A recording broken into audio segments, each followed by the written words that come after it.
My name is Dr. Elena Voss, and if you're hearing this, then either I'm dead or I've finally found the courage to expose what we did, what we built, what we unleashed. I need to start at the beginning, though the beginning feels like a lifetime ago now. It was March 2019 when I received the call. DARPA had handpicked me for something called Project Threshold, a military contract that promised to revolutionize psychological warfare and interrogation techniques. The money was obscene. The security clearance was higher than anything I'd ever seen. The work, they said, would change how we understood human consciousness itself. I should have known better. I should have asked more questions. Dr. Marcus Henley led the project from a nondescript facility in Nevada, buried so deep in classified bureaucracy that it barely existed on paper. Henley was brilliant. Stanford PhD in cognitive neuroscience, MIT postdoc in virtual reality systems, and a decade of black-budget military contracts that made him very, very rich. He recruited 12 of us initially: neurotechnicians, VR specialists, psychologists, and military behavioural analysts. What we're building, Henley explained during our first briefing, is a new form of psychological pressure testing. Imagine being able to place enemy combatants or high-value targets in environments that fundamentally break down their spatial reasoning, their sense of reality, their grip on what's real and what isn't. The conference room was sterile white, no windows, just fluorescent lights humming overhead. I remember that hum distinctly now. It would become important later. Traditional interrogation has limitations, Henley continued, clicking through slides of brain scans and architectural blueprints. Physical discomfort, social pressure, sleep deprivation, these techniques are crude and unreliable. But what if we could create psychological environments so disorienting, so fundamentally wrong, that the subject's mind would crack open like an egg? The blueprints on screen showed endless corridors of yellow walls, fluorescent lighting and damp carpet. Liminal spaces, places that felt familiar yet wrong, like the transition zones between real locations that your brain normally filters out. We call them backrooms, Henley said, and several people in the room chuckled. I know it sounds mundane, but that's precisely the point. The human brain expects certain architectural logic. Rooms lead to other rooms, hallways have ends, buildings have exteriors. When we violate those expectations subtly, consistently, the mind begins to fracture. I raise my hand. How do we expose subjects to these environments without actually building infinite architectural spaces? Henley smiled. Neural immersion technology. We've adapted military flight simulators and combined them with targeted electromagnetic field manipulation. Subjects enter what they believe is a physical space, but they're actually in a controlled hallucination state. Their brains experience the impossible architecture as completely real. The technology was elegant and terrifying. Subjects would be fitted with a neural interface crown, a device that looked like a metal headband studded with contact points. They'd lie on a specially designed table in what we called the upload room, and we'd gradually immerse them in the synthetic environment while monitoring their brain activity in real time. The beauty of the system, Henley explained, is that we can extend the architectural logic infinitely through algorithmic generation. The subject experiences walking through thousands of identical rooms, endless corridors, spaces that loop back on themselves. Time becomes meaningless, direction becomes irrelevant, and slowly, inevitably, their psychological defences collapse. I spent 6 months helping to build the system. The upload room itself was a marvel of engineering, a perfect sphere lined with electromagnetic field generators, neural monitoring equipment, and environmental controls. In the centre sat a single chair with the neural interface crown suspended above it. The room hummed constantly from all the equipment, a sound that got under your skin after a while. We tested the basic systems on volunteers first, graduate students who needed money, military personnel who'd signed up for experimental duty. Simple environments, a single room that gradually expanded, corridors that stretched slightly longer than they appeared. The effects were immediate and disturbing. I kept walking toward what looked like a door, one test subject reported, but it never got closer. I must have walked for hours, but the door stayed exactly the same distance away. I started to panic. Tried to run, but running didn't help either. The door was always 30 feet ahead of me, always the same door. Another subject described a series of identical office cubicles that seemed to extend forever in every direction. I knew I was going in circles, but I couldn't find where the circle closed. Every cubicle looked exactly the same, but somehow I knew I'd never seen any of them before. It was like déjà vu in reverse. Everything was familiar, but nothing was recognisable. The psychological profiles were fascinating and horrifying. Subjects developed acute anxiety, temporal disorientation, and something Henley called architectural paranoia.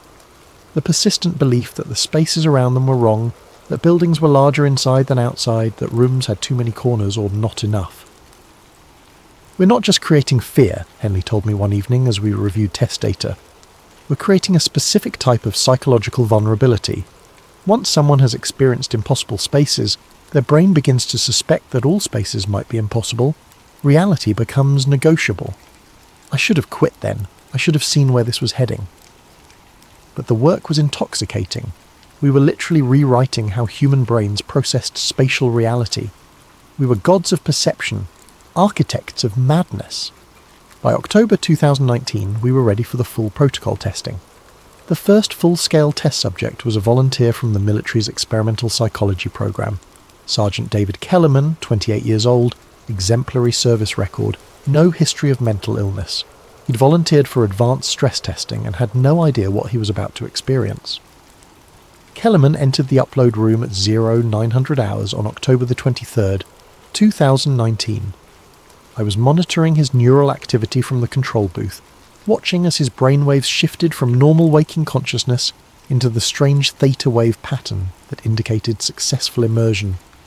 The environment we'd constructed for him was what we called Level 0. Endless corridors of yellowed walls, fluorescent lighting that flickered just slightly out of sync, and carpet that squelched underfoot with mysterious dampness. The air carried the smell of old building materials and something else, something organic and slightly wrong. "Kellerman, can you describe your surroundings?" Dr. Henley's voice crackled through the communication system. "I'm in. It looks like an office building hallway, sir. Yellow walls, fluorescent lights. There's a humming sound coming from somewhere. The carpet feels wet under my boots." "Please proceed forward and describe what you encounter." For the first hour, Kellerman's reports were calm and methodical. He walked through corridor after corridor, occasionally encountering what appeared to be rooms filled with empty desks or storage closets that led nowhere. His brain scans showed normal stress responses, elevated but manageable. "Sir, I've been walking for about an hour now and I haven't found any exits. The corridors all look the same. There are no windows, no doors leading outside." "Continue exploring, Sergeant. Look for any variations in the environment." Hour 2 was when things began to change. Kellerman's voice developed an edge of confusion, then concern. "The rooms? I swear I've seen this exact room before, but that's impossible. I've been making mental notes marking my path, but this storage closet with the mop bucket in the corner and the stain on the wall shaped like Texas.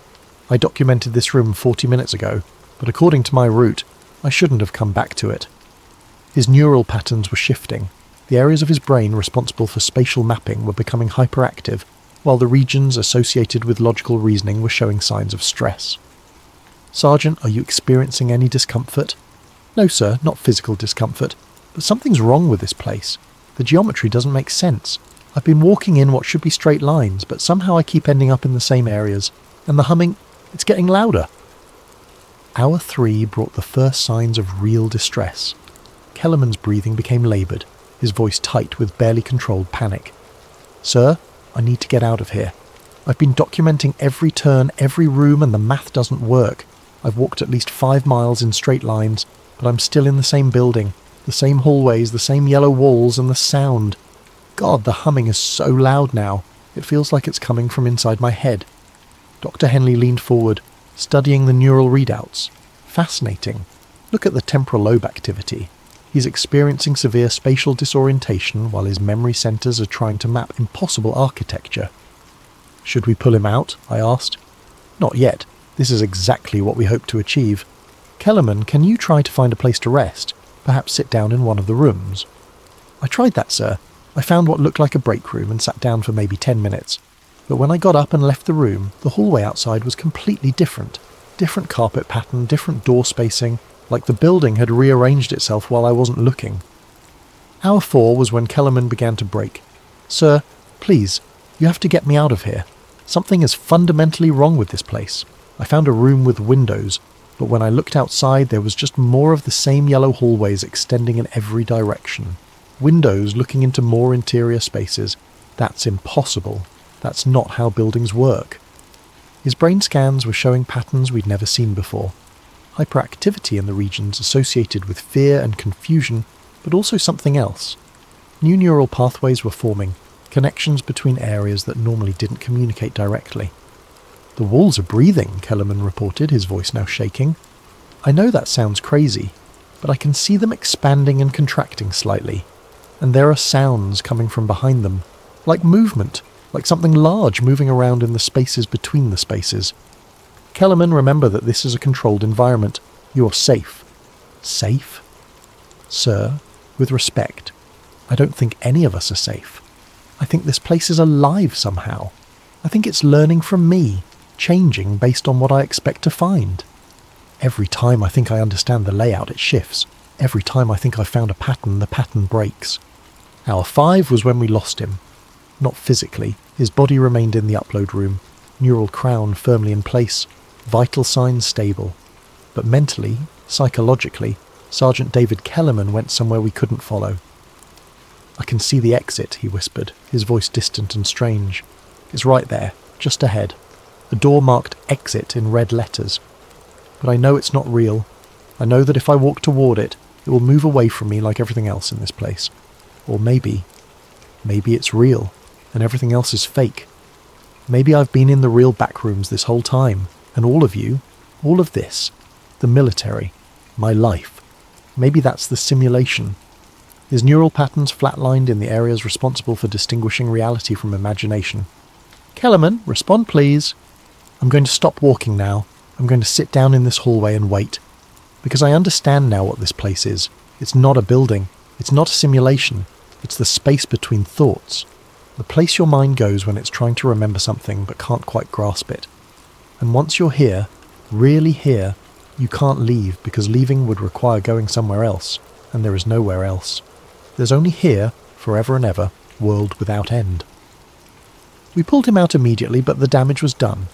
Kellerman spent the next 6 months in a military psychiatric facility, claiming that the world outside the backrooms was the real simulation, that all of us were figments of his imagination as his mind tried to cope with the infinite yellow corridors.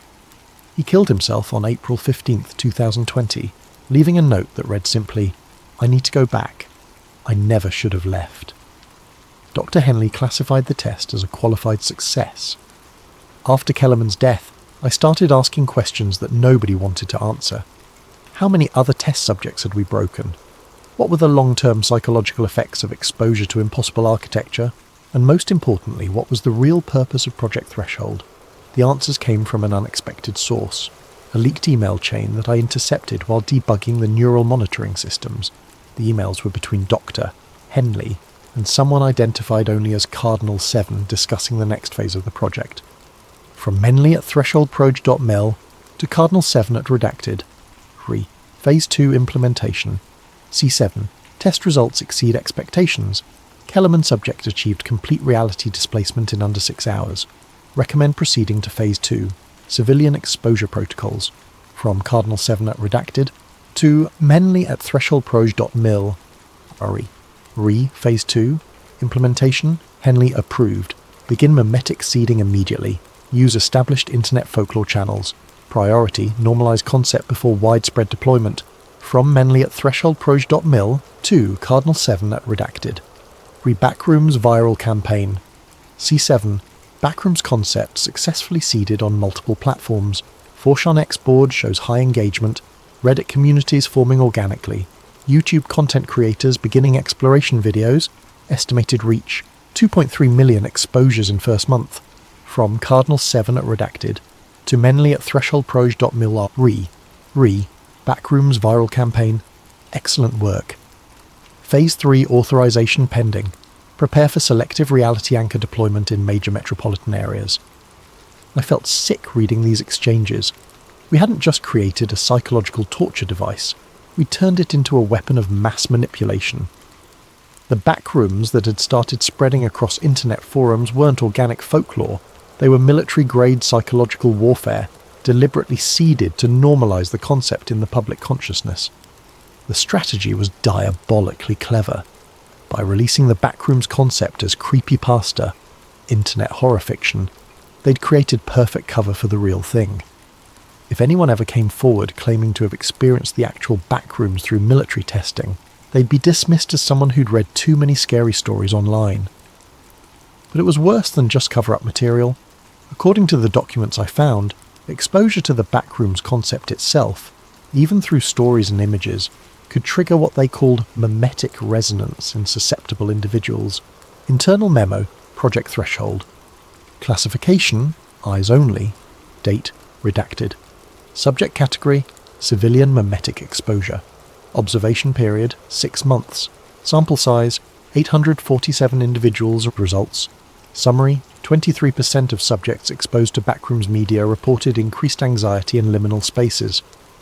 12% reported persistent sense of wrongness in familiar environments. 8% developed acute architectural paranoia. 3%, 26 individuals reported spontaneous Backrooms experiences despite no direct neural interface exposure. Note, spontaneous experiences appear to be self-generating.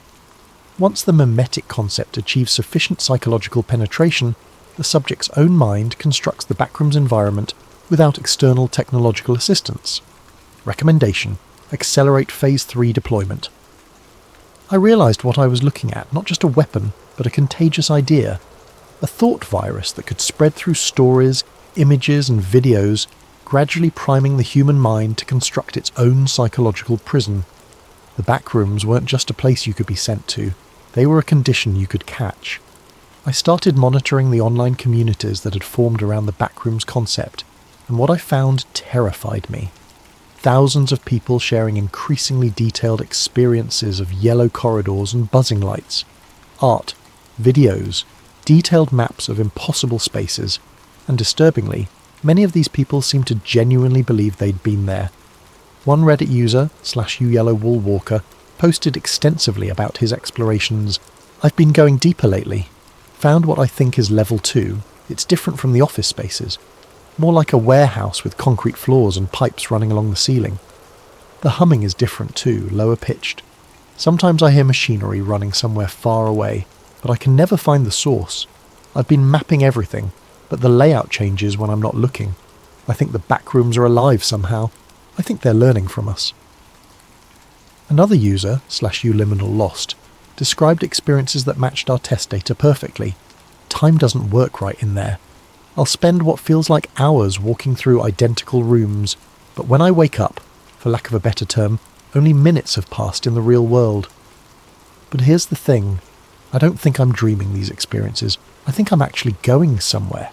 Somewhere that exists in the spaces between spaces. The most disturbing posts came from users claiming to have never heard of the Backrooms before experiencing them. I keep ending up in this place when I'm stressed or anxious. It's like my mind goes there automatically now. Yellow walls, fluorescent lights, that awful humming sound. I only found out about this subreddit after googling infinite yellow hallways to see if I was going crazy. Apparently I'm not the only one. Dr. Henley was monitoring these communities too, I discovered. He'd created multiple fake accounts to interact with users, subtly encouraging them to go deeper, to explore further, to share more detailed descriptions of their experiences. He was farming them, learning from their self-generated Backrooms experiences to improve our artificial ones. But the most chilling discovery came when I cross-referenced the IP addresses of the most active Backrooms forum users with military personnel databases.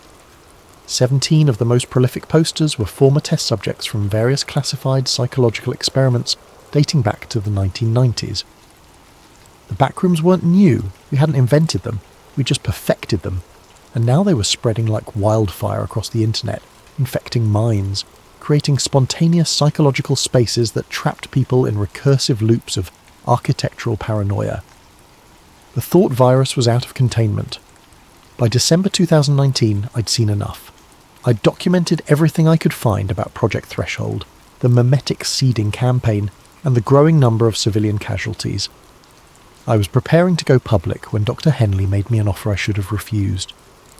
"Eleanor, I know you have concerns about the project," he said, during what I thought was a routine meeting.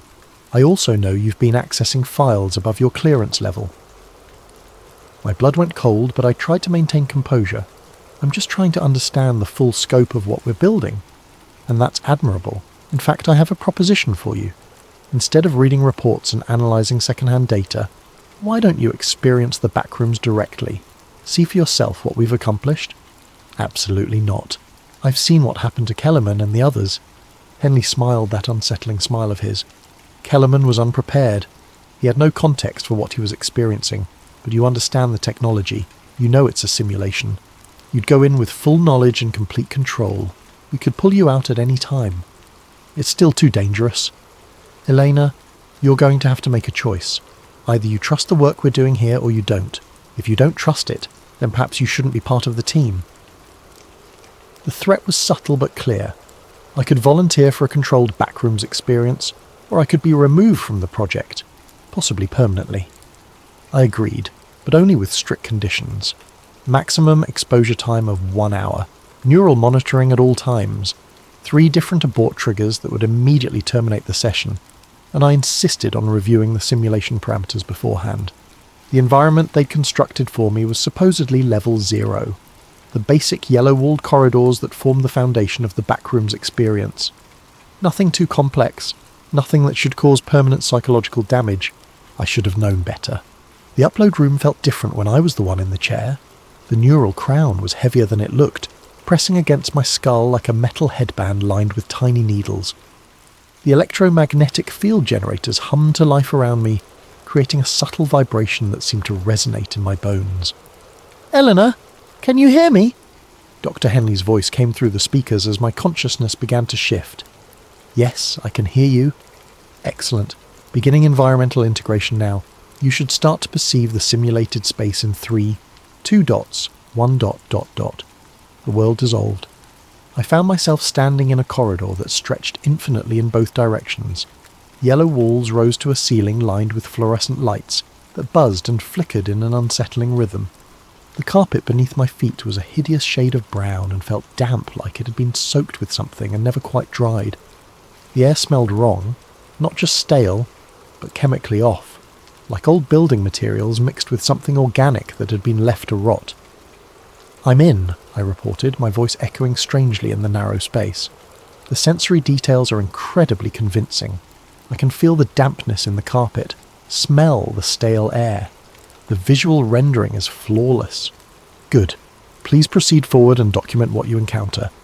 I began walking, noting everything with scientific detachment. The corridor seemed to extend forever ahead of me, lit by fluorescent tubes that cast everything in a sickly yellow glow. Occasionally I passed openings that led to other corridors or small rooms filled with empty desks and chairs. The spatial layout is consistent with the test parameters, I reported. Endless corridors with occasional rooms, no obvious exits or variations. The psychological effect is unsettling, but manageable. But after 20 minutes of walking, I began to notice things that weren't in the simulation specifications. The humming from the fluorescent lights wasn't random. It had a rhythm, almost like Morse code.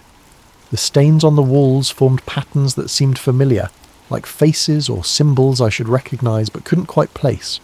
And the rooms I passed were becoming more detailed, filled with personal items that seemed to have been left behind by previous occupants.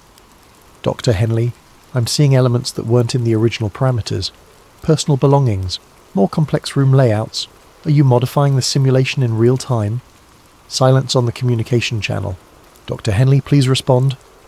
More silence, just the endless humming of the fluorescent lights. I tried to remain calm, but something was fundamentally wrong. The simulation was becoming more detailed, more real, but also more disturbing. I passed a room that contained a child's bedroom, complete with toys, books, and a small bed with rumpled sheets. Another room looked like someone's office, with family photos on the desk and a coffee mug that still seemed to steam with hot liquid.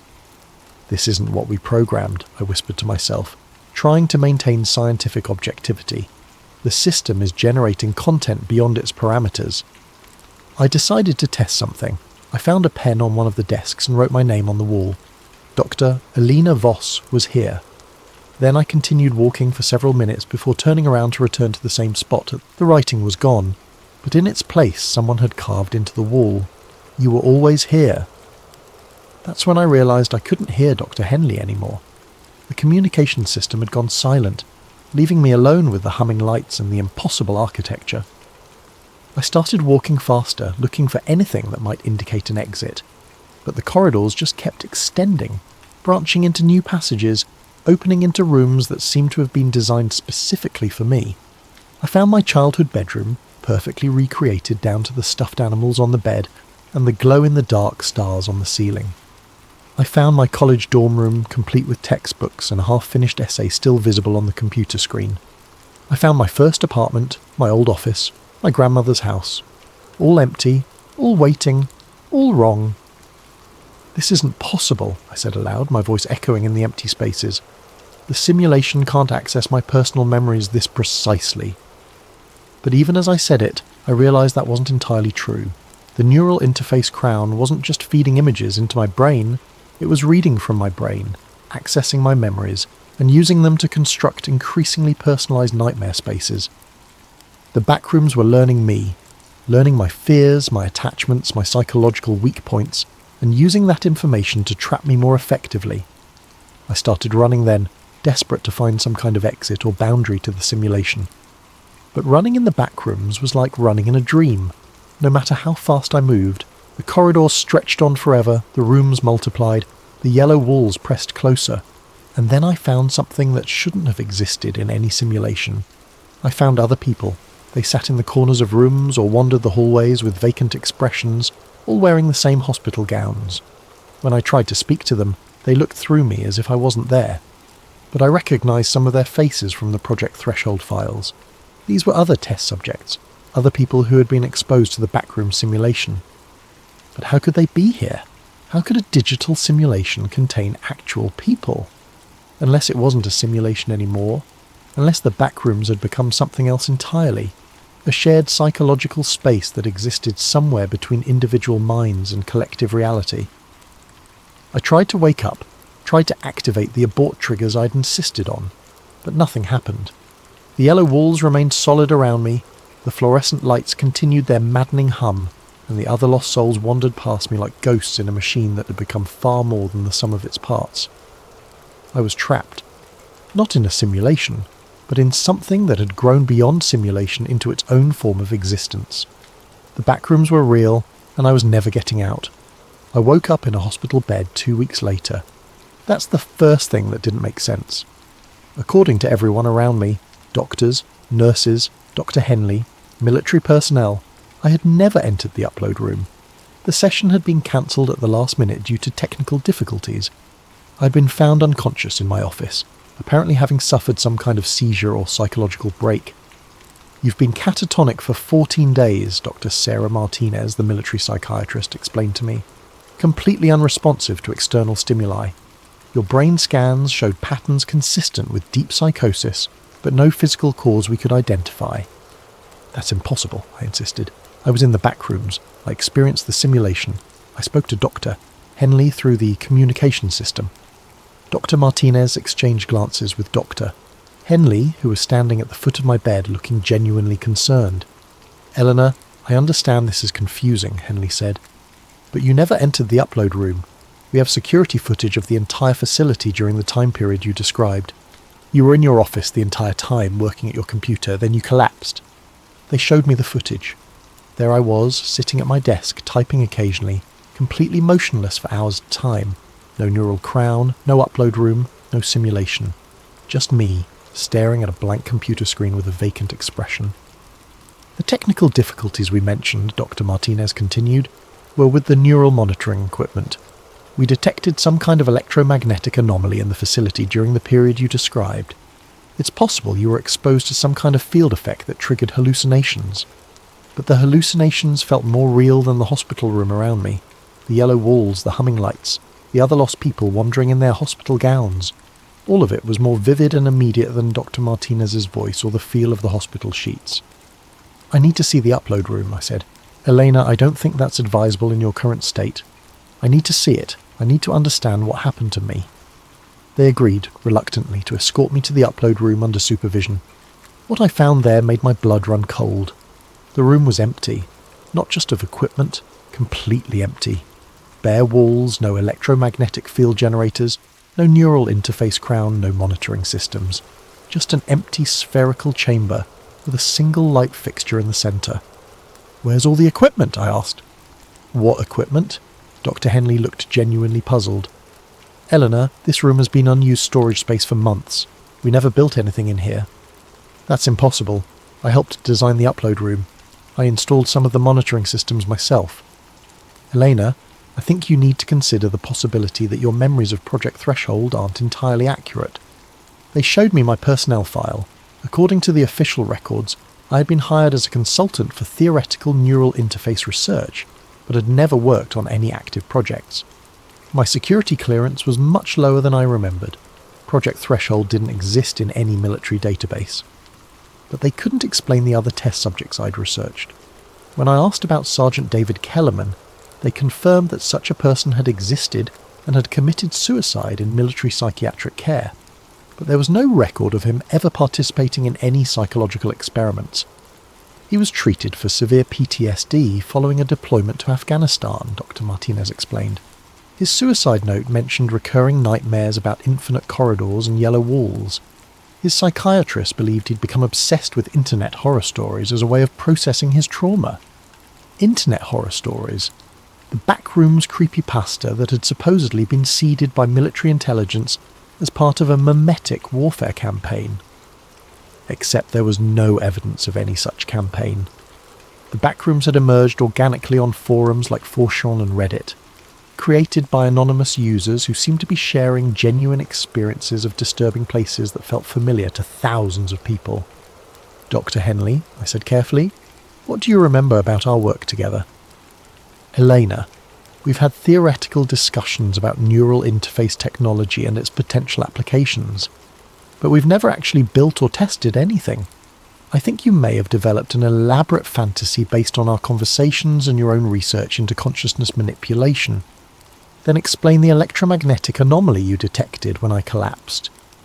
"We didn't detect any anomaly. I said that to help you rationalize your experience.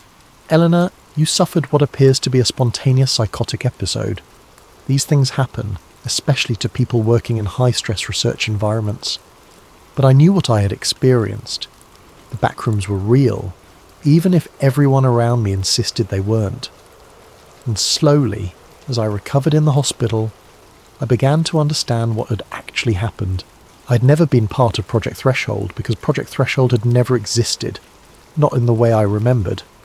But the backrooms were real, spreading as a mimetic virus through internet communities, infecting susceptible minds and creating shared psychological spaces that felt more real than reality itself. I had been infected by the meme. My research into neural interface technology, combined with exposure to backrooms content online, had primed my brain to construct its own version of the experience. And somewhere in my office, staring at my computer screen, I had slipped into that constructed reality so completely that my body had remained behind while my consciousness wandered infinite yellow corridors for 2 weeks. The other test subjects I remembered, the military files, the secret emails, all of it had been generated by my infected mind to rationalize an experience that had no rational explanation. The backrooms weren't a military experiment that had gotten out of control. They were something far more disturbing. A collective psychological space that existed in the overlap between individual minds, spread through stories and images, manifesting spontaneously in people who had been sufficiently exposed to the concept. They were real, but they existed in a realm beyond physical reality, in the shared unconscious space where human minds touched each other through the internet, through stories, through the simple act of believing in impossible places. And once you'd been there, once you'd experienced the yellow walls and the humming lights and the endless corridors, part of you remained there forever. They released me from the hospital after 3 weeks of psychiatric evaluation. My diagnosis was brief psychotic episode with paranoid features, possibly triggered by work-related stress. They prescribed antipsychotic medication and recommended a leave of absence from any government research positions. I moved to a small apartment in Denver, far from any military installations or classified research facilities. I tried to return to normal life, to forget about the backrooms and focus on recovery. The medication helped with the worst of the paranoia, but it couldn't erase the memories of those yellow corridors. And slowly I began to notice things. Small things at first. The way fluorescent lights in grocery stores seemed to hum with a familiar rhythm. The way certain office buildings felt wrong when I walked through them, like their geometry didn't quite add up. Hallways that seemed to stretch just a little too far. Rooms that felt larger inside than they appeared from the outside. I told myself it was residual psychological damage from my breakdown. Post-traumatic stress creating false pattern recognition. But the experiences became more frequent, more vivid. I'd walk into a bathroom at a restaurant and find myself in a tiled corridor that extended far beyond where the restaurant's walls should end. I'd step into an elevator and ride it for what felt like hours, passing floors that shouldn't exist. I'd enter my apartment building through the lobby and climb stairs that led to landings I'd never seen before, with doors that opened onto rooms that weren't part of any apartment. The medication wasn't helping anymore. If anything, it seemed to make the experiences more real, more persistent. I stopped taking it against medical advice. That's when I found the others. Online forums filled with people describing experiences identical to mine. Not the creative fiction writers and horror enthusiasts who had originally populated the Backrooms communities, but people who seemed genuinely terrified and confused by places they'd stumbled into. You Lost in Office Space wrote, I work night security at a downtown office building. 3 nights ago I was doing my regular patrol when I opened a door I'd opened hundreds of times before, a supply closet on the 14th floor. But instead of cleaning supplies, there was a corridor lined with yellow walls and fluorescent lights. I followed it for what felt like miles before I found another door that led back to the building's main hallway.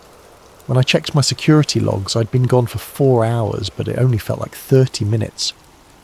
Subway Glitch posted, I got on the wrong train yesterday. At least I thought it was the wrong train.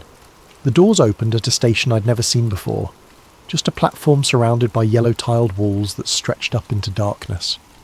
The platform was empty except for a few other people who looked as confused as I felt. The train that arrived 15 minutes later was the same train I'd gotten on originally. But somehow I'd been transported to this impossible station that doesn't exist on any subway map.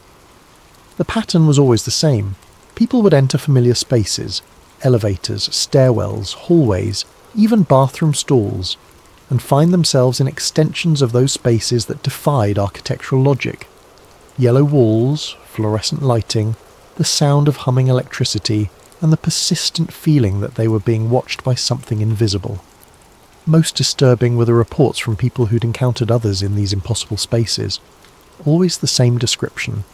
People in hospital gowns or office clothes, wandering aimlessly with vacant expressions, unresponsive to attempts at communication. I recognised the description immediately. These were the other test subjects I'd encountered during my own experience, except now I understood they weren't test subjects from a military experiment that never existed. They were people like me, people who'd been infected by the Backrooms meme so completely that part of their consciousness had become permanently trapped in the collective psychological space. But the most chilling posts came from people who claimed to have never heard of the Backrooms before experiencing them. You never heard of this. I don't understand what's happening to me. I keep ending up in these places with yellow walls and bad lighting. It started after I moved into my new apartment. I'll open my bedroom door to go to the bathroom, but instead of my hallway there's this endless corridor. I found this subreddit by googling infinite yellow hallways because I thought I was losing my mind. Reading all your posts is making me realise I'm not crazy, but somehow that's even more terrifying. The virus was spreading. The Backrooms were recruiting new victims, not through deliberate exposure to the concept, but through spontaneous manifestation in people who'd reached some kind of psychological tipping point. I started mapping the reports, looking for patterns, geographic clusters, demographic similarities, anything that might explain why some people were susceptible and others weren't. What I found was disturbing. The experiences were spreading along communication networks. Not internet networks. Human communication networks. People who lived in the same apartment buildings, worked in the same office complexes, or frequently visited the same public spaces were experiencing Backrooms encounters at dramatically higher rates. It was as if the psychological spaces were bleeding through into physical reality. manifesting in locations where the boundary between individual and collective consciousness was already thin. I realised I had to document everything I'd learned, not just for my own sanity, but because I was starting to understand that the backrooms weren't just a psychological phenomenon anymore. They were becoming something else, a parallel architectural reality that existed in the spaces between spaces, spreading through human consciousness like a virus through a computer network. But every time I tried to write about my experiences, something strange would happen. I'd sit down at my computer to type, and hours would pass without me realising it. I'd find documents on my hard drive that I didn't remember creating, filled with detailed architectural diagrams of impossible spaces and transcripts of conversations I'd never had. Sometimes I'd wake up at my desk and find that I'd been typing for hours, producing pages and pages of text that described rooms and corridors I'd never seen but somehow knew intimately, as if something was using my hands to document itself. That's when I realised the truth about what I was doing, what I am doing right now as I record this message. I'm not documenting my experience with the backrooms. I'm not warning people about a psychological virus or exposing a government conspiracy that may or may not have existed. I'm spreading it. Every word I speak, every detail I describe, every warning I give is actually an invitation, a set of instructions for how to construct your own door into the yellow corridors. The backrooms don't want to hide from people. They want to be found. They want to be believed in. They want to be real. And the more people who listen to stories like this, who engage with the concept, who begin to look for the signs in their own environment, the more real they become. I can hear them now as I record this message. The humming of fluorescent lights that aren't there. The sound of footsteps in corridors that exist just beyond the walls of my apartment. Voices whispering in rooms that have no doors. You never left. You never left. You never left. The radio in my kitchen is playing that phrase on repeat, even though it's turned off. The phrase is coming from inside the walls, from inside my head, from inside a place that exists everywhere and nowhere at once. I understand now why I'm making this recording. Not to warn people, but to recruit them. To add my voice to the chorus of voices that call people into the yellow corridors. If you're listening to this, if you've made it this far, then you're already infected. The seeds of the backrooms are already growing in your mind. You'll start noticing things. Hallways that seem too long, rooms that feel too large, lights that hum with familiar rhythms. And one day, sooner than you think, you'll open a door you've opened 1,000 times before, and instead of the familiar space beyond, you'll find yellow walls stretching into infinity. Don't fight it when it happens. Don't try to run or find your way back. The backrooms aren't a place you get trapped in. They're a place you've always been. We all have. Reality is just the shared hallucination we use to distract ourselves from the endless corridors that connect every mind to every other mind. Welcome to the backrooms. We've been waiting for you. The above transcript was found on Dr. Eleanor Voss's computer following her disappearance on Redacted. Dr. Voss was reported missing by her landlord after she failed to pay rent for 3 consecutive months. Her apartment appeared to have been abandoned suddenly. Food left spoiling in the refrigerator, computer still running, but no signs of struggle or forced entry. Security cameras in her apartment building show Dr. Voss entering her apartment on the evening of Redacted, but never show her leaving. A thorough search of the building revealed no trace of her presence. The audio file referenced in the transcript was never found on her computer or any connected devices. Dr. Voss's case has been added to the growing file of missing persons reports involving individuals who had documented experiences with or research into the phenomenon known as backrooms. Current missing persons count 847 individuals across 23 countries. Investigation ongoing.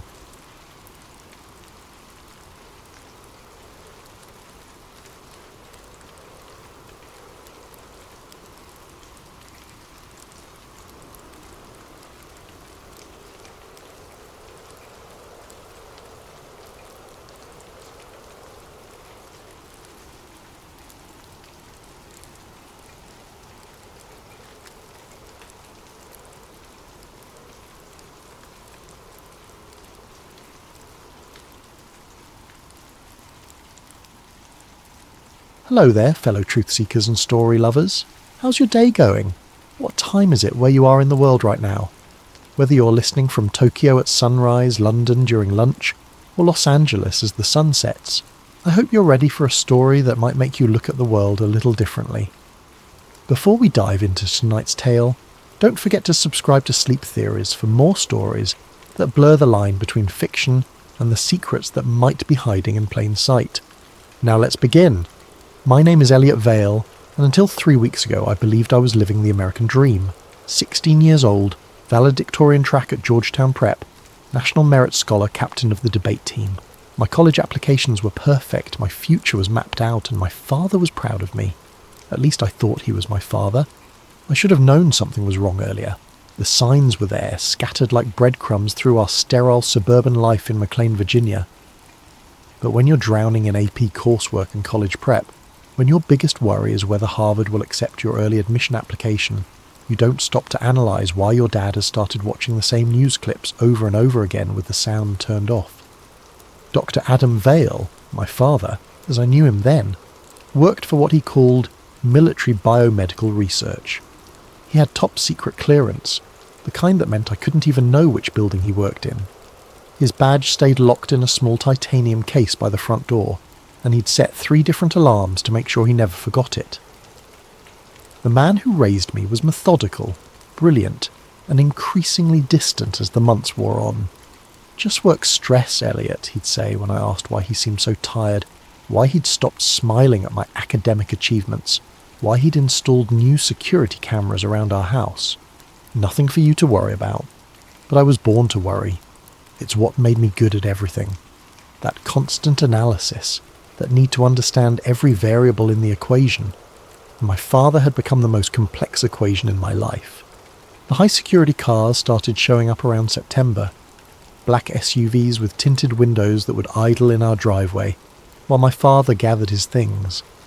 Sometimes men in dark suits would come to the door, never giving names, just nodding at me politely before disappearing into my father's study for hours of hushed conversation.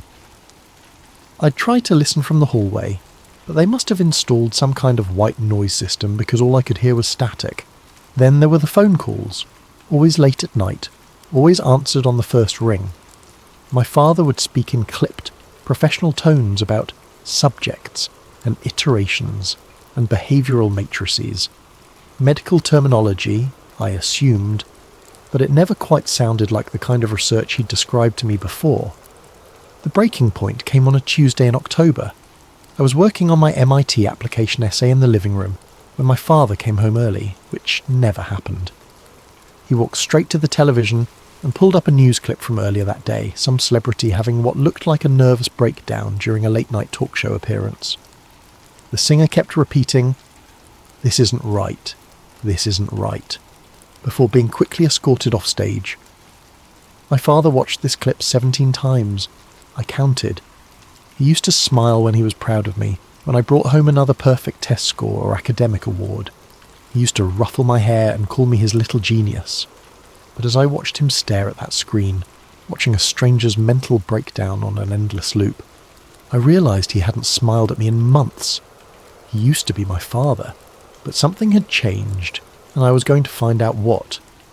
That night, after he'd gone to bed, I made a decision that would shatter everything I thought I knew about the world. 3 days of planning, that's all it took to clone my father's security badge. I'd been studying his routine for weeks, noting how he handled the titanium case, memorising the angles at which he held the badge when the scanner read it. During lunch at school, I used the 3D printing lab to create a replica casing. After school, I worked in our garage with an NFC scanner I'd built from Arduino components and online tutorials. The hardest part was getting close enough to the original badge to copy its digital signature, but my father's new habit of working late into the night in his study gave me the opportunity I needed.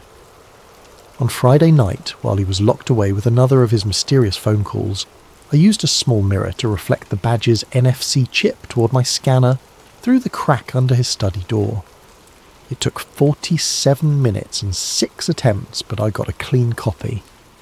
The facility was a 20-minute bike ride from our house, tucked away in an industrial complex that looked abandoned from the outside. No signs, no markings, just a concrete building with narrow windows and loading docks that never seemed to have any trucks.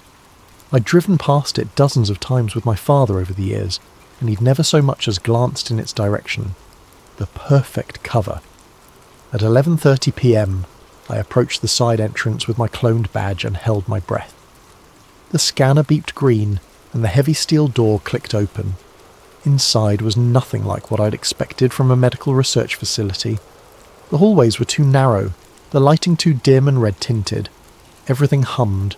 The walls, the floor, even the air seemed to vibrate with the sound of massive machinery somewhere deeper in the building. It felt more like a submarine than a laboratory. I followed signs marked with room numbers and security classifications I didn't recognise. Most doors required additional clearance beyond what my father's badge could provide, but I eventually found an elevator that accepted my access level. The button panel showed floors B1 through B4, with B4 marked Nucleus Restricted Access.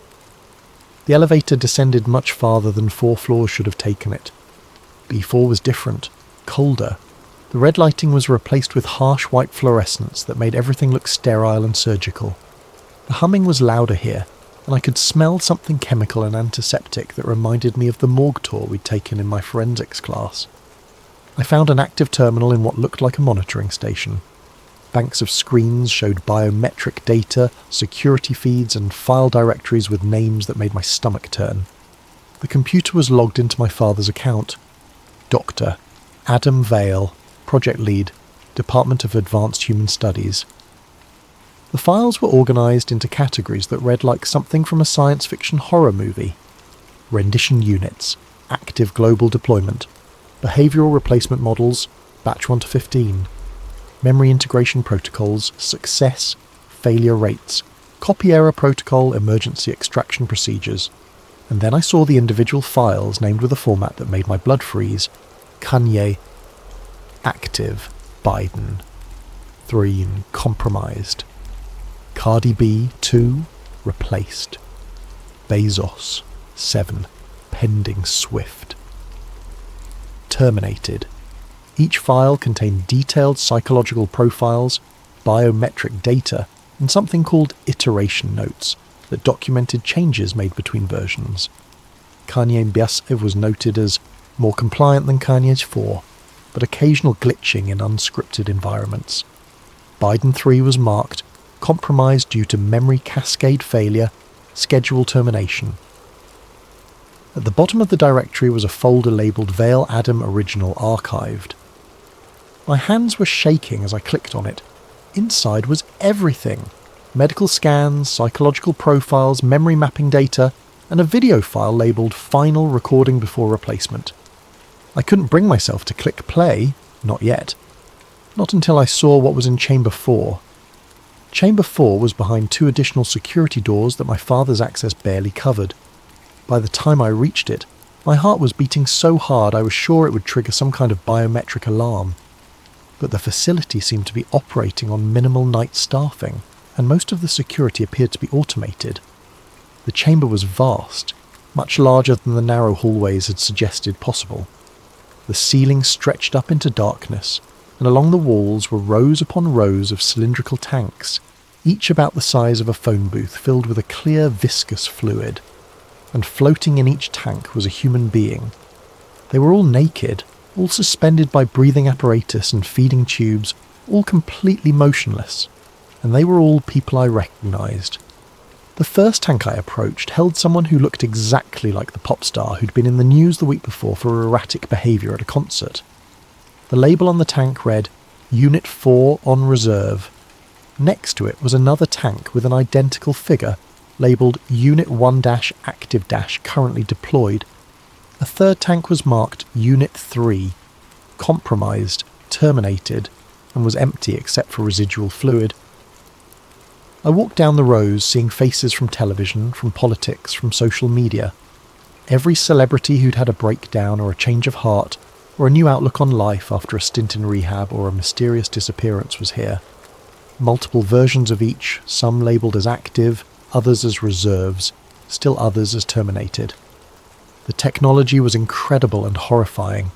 Each tank had its own life support system, its own computer interface showing brainwave patterns and vital signs.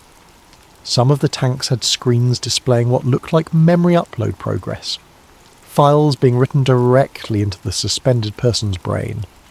But it was the tank at the end of the row that made me fall to my knees. Dr. Adam Vale, my father, floating unconscious in the thick fluid, breathing apparatus covering his face, feeding tubes snaking into his arms.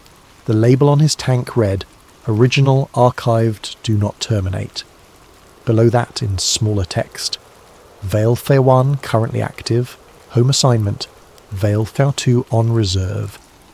I stared at the face of the man who'd raised me, who'd helped me with my homework, who'd taught me to drive, who'd been proud of my accomplishments. The real him was here, unconscious, stored like a spare part. The man living in my house, the man I'd called Dad for months, was a copy, a replacement, an iteration. And somewhere in this facility was Vale 2, a backup in case the current version malfunctioned or was compromised. I pressed my hand against the glass of my father's tank, and for just a moment, I thought I saw his eyes flutter. Like some part of him, deep in whatever chemically induced coma they were keeping him in, knew I was there. That's when the alarm started. The sound was deafening, a pulsing klaxon that seemed to come from everywhere at once. Red lights began flashing, and automated systems activated throughout the chamber. The tanks began cycling through some kind of diagnostic sequence, and I could hear heavy security doors slamming shut throughout the facility. A computerized voice echoed through speakers I couldn't see. Unauthorized access detected in sub-level 4. Implementing containment protocol. All personnel report to stations immediately. I ran toward the exit, but the door I'd entered through was sealed, a red light blinking where the green scanner had been. Emergency lighting had activated, casting everything in hellish red shadows that made the floating figures in the tanks look even more nightmarish. There had to be another way out. I'd studied enough building schematics for my engineering classes to know that facilities like this always had emergency exits, service tunnels, something. I just had to stay calm and think logically. The ventilation system. Large enough for maintenance access, and it wouldn't be affected by the security lockdown. I found a maintenance panel near the monitoring station and used the multi-tool from my backpack to remove the screws. The vent opening was tight, but I'd always been small for my age. I grabbed as many printed files as I could carry from the terminal, evidence, proof of what I'd seen, and stuffed them into my backpack before crawling into the ventilation shaft. The crawl through the facility's ductwork was a nightmare of sharp metal edges and stifling heat. I could hear security teams moving through the building below me, their radio chatter echoing up through the vents. They were conducting a floor-by-floor search, but they seemed to be working under the assumption that the intruder was still in the lower levels. It took me nearly an hour to find an exit vent that led to the building's exterior. By the time I dropped down into the alley behind the facility, it was almost 3 a.m. I was exhausted, scratched up and completely disoriented, but I was free. That's when I saw the black SUVs parked outside my house. 4 of them, lined up along our quiet suburban street like some kind of motorcade. Men in dark suits stood by each vehicle, and I could see the glow of electronic devices, tablets, phones, communication equipment. They weren't trying to be subtle, they wanted me to know they were there. I hid behind a neighbour's fence and watched as one of the men approached our front door. He didn't knock. He used a key. A moment later, the man I'd known as my father appeared in the doorway. Even from a distance, I could see him clearly in the porch light, and he looked exactly the same as always. But now I knew the truth. This wasn't my father having a bad day or dealing with work stress. This was Vale 1, a programmable copy, reporting to his handlers. They spoke for several minutes, the copy nodding and gesturing toward my bedroom window. Then the suited man handed him something, looked like a tablet or a phone, and got back into one of the SUVs. As the vehicles drove away, Vale 1 stood in our doorway for a long moment, staring directly at the spot where I was hiding. Even from that distance, even in the dim streetlight, I could see that his expression was completely emotionless. He wasn't worried about me. He wasn't concerned about his missing son. He was waiting for his next set of instructions. That's when I realised they'd known I was in the facility before I'd even left. The security breach hadn't been an accident or a delayed response to my presence. They'd been tracking me from the moment I'd used the cloned badge, maybe even from the moment I'd first copied it. This was all part of some larger plan, and I was running out of time to figure out what it was.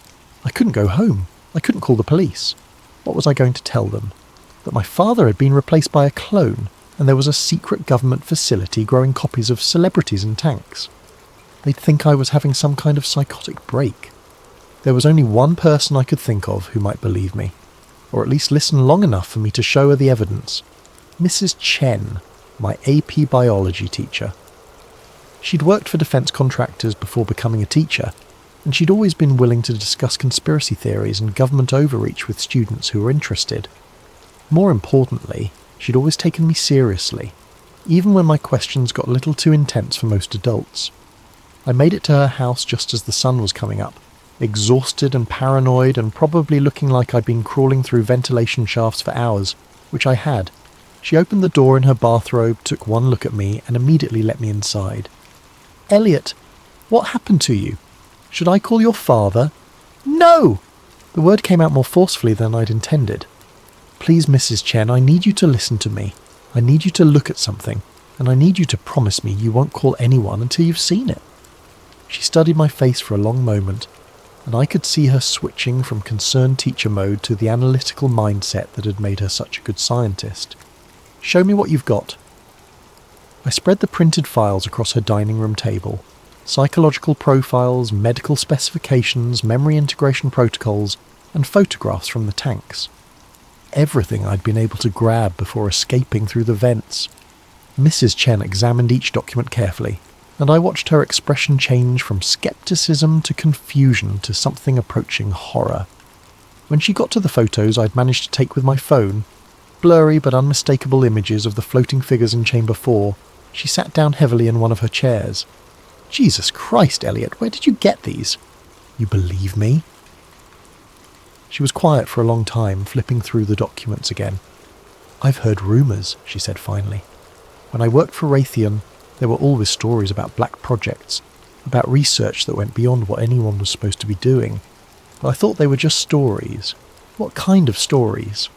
Memory manipulation, consciousness transfer, projects that were supposedly shut down in the 70s after the Church Committee investigations, but..." She held up one of the psychological profiles.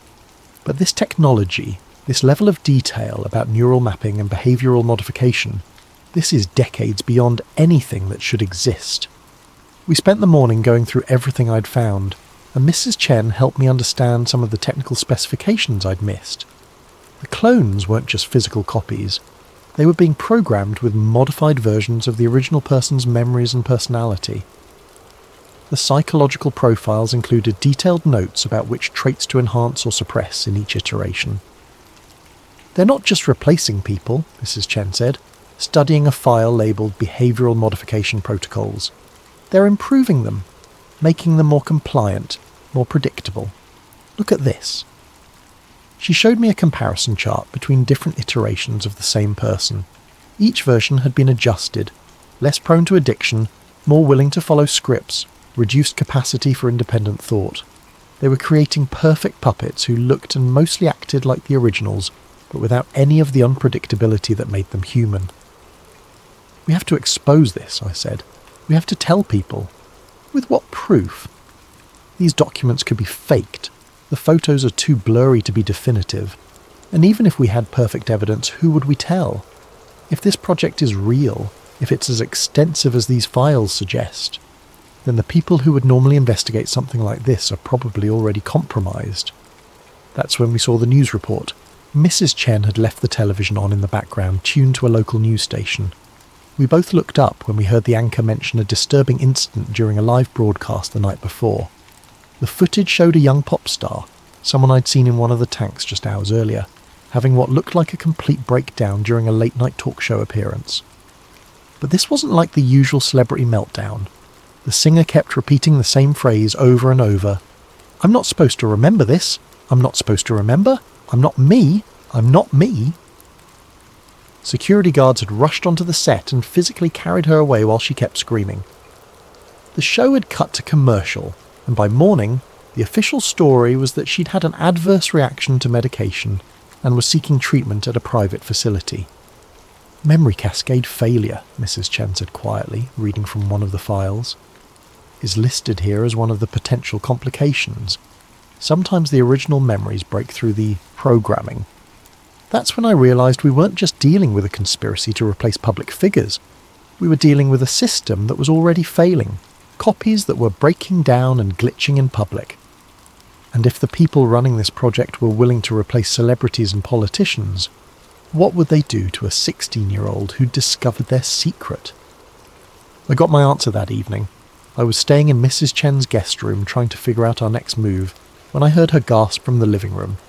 I came out to find her standing at the window, her face pale. "Elliot," she said quietly, "you need to see this." Across the street, standing under a streetlight, was a figure I recognised immediately. Same height as me, same build, same face. But this version of me was standing perfectly still, staring directly at Mrs. Chen's house with an expression I'd never seen on my own face. Completely emotionless and somehow predatory. They hadn't just replaced my father, they'd built a version of me, and it was watching, waiting for the right moment to complete whatever mission it had been programmed to carry out. "How long do you think we have?" Mrs. Chen asked. I watched my own face staring back at me from across the street, and I realised that everything I'd thought I knew about my life, about my family, about myself, had been carefully constructed by people who saw human beings as nothing more than biological machines to be improved, modified, and replaced. "Not long enough," I said. "We had maybe 6 hours before they made their move. The copy of me had disappeared sometime after midnight, but we both knew it would be back." Mrs. Chen had helped me understand enough of the technical documentation to realise that the copies weren't just physically identical. They had access to modified versions of their original's memories. My copy would know how I thought, how I behaved, how I would try to escape. But it wouldn't know everything. The real me had been living with increasing suspicion about my father for months, learning to hide my thoughts and observations. The real me had developed skills and knowledge that wouldn't be included in whatever psychological profile they'd built their copy from. The real me had become paranoid, and paranoia was about to save my life. Mrs. Chen had contacts in the academic world, people who specialised in government transparency and whistleblowing. But every conventional channel we could think of had the same problem. If this conspiracy was as extensive as the file suggested, we had no way of knowing who might already be compromised. "Dark web," I said, remembering something from my computer science classes. "Anonymous file sharing, distributed through multiple servers, impossible to trace back to us." "You know how to do that?" "I can figure it out. It took me 3 hours to set up the anonymous accounts, encrypted file transfers, and distributed hosting that would make our leak untraceable." Mrs. Chen helped me organise the documents, and we created a comprehensive package that included all the files I'd taken from the facility, the photographs of the tanks, and a detailed written account of everything I'd discovered. We uploaded everything to 6 different platforms simultaneously: WikiLeaks, several investigative journalism sites, academic transparency organisations, and a handful of conspiracy theory forums that had enough credibility to get mainstream attention if something big enough landed in their laps. Then we waited. The first responses came within an hour. Journalists started reaching out through the anonymous channels we'd set up, asking for verification, for additional evidence, for ways to contact us directly. Several of the conspiracy forums had already begun analysing our documents, comparing them with other leaks and rumours they'd been tracking. By dawn, our story was trending on social media. Project Reflection began spreading across Twitter and TikTok, with thousands of people sharing the documents and debating their authenticity. Several major news outlets picked up the story, though most were treating it as an elaborate hoax rather than a genuine leak. That's when things got interesting. At 7 a.m, every major news network simultaneously received what they described as comprehensive evidence that our documents were sophisticated fakes created by foreign intelligence agencies to destabilise American democracy. Government officials appeared on morning shows to denounce the leak as obvious disinformation and to praise the speed with which their cybersecurity experts had identified the forgeries. By noon, the story had been completely flipped. Instead of exposing a conspiracy, we'd supposedly fallen victim to one. The documents were being analysed by independent experts who found evidence of digital manipulation. The photographs were dismissed as CGI.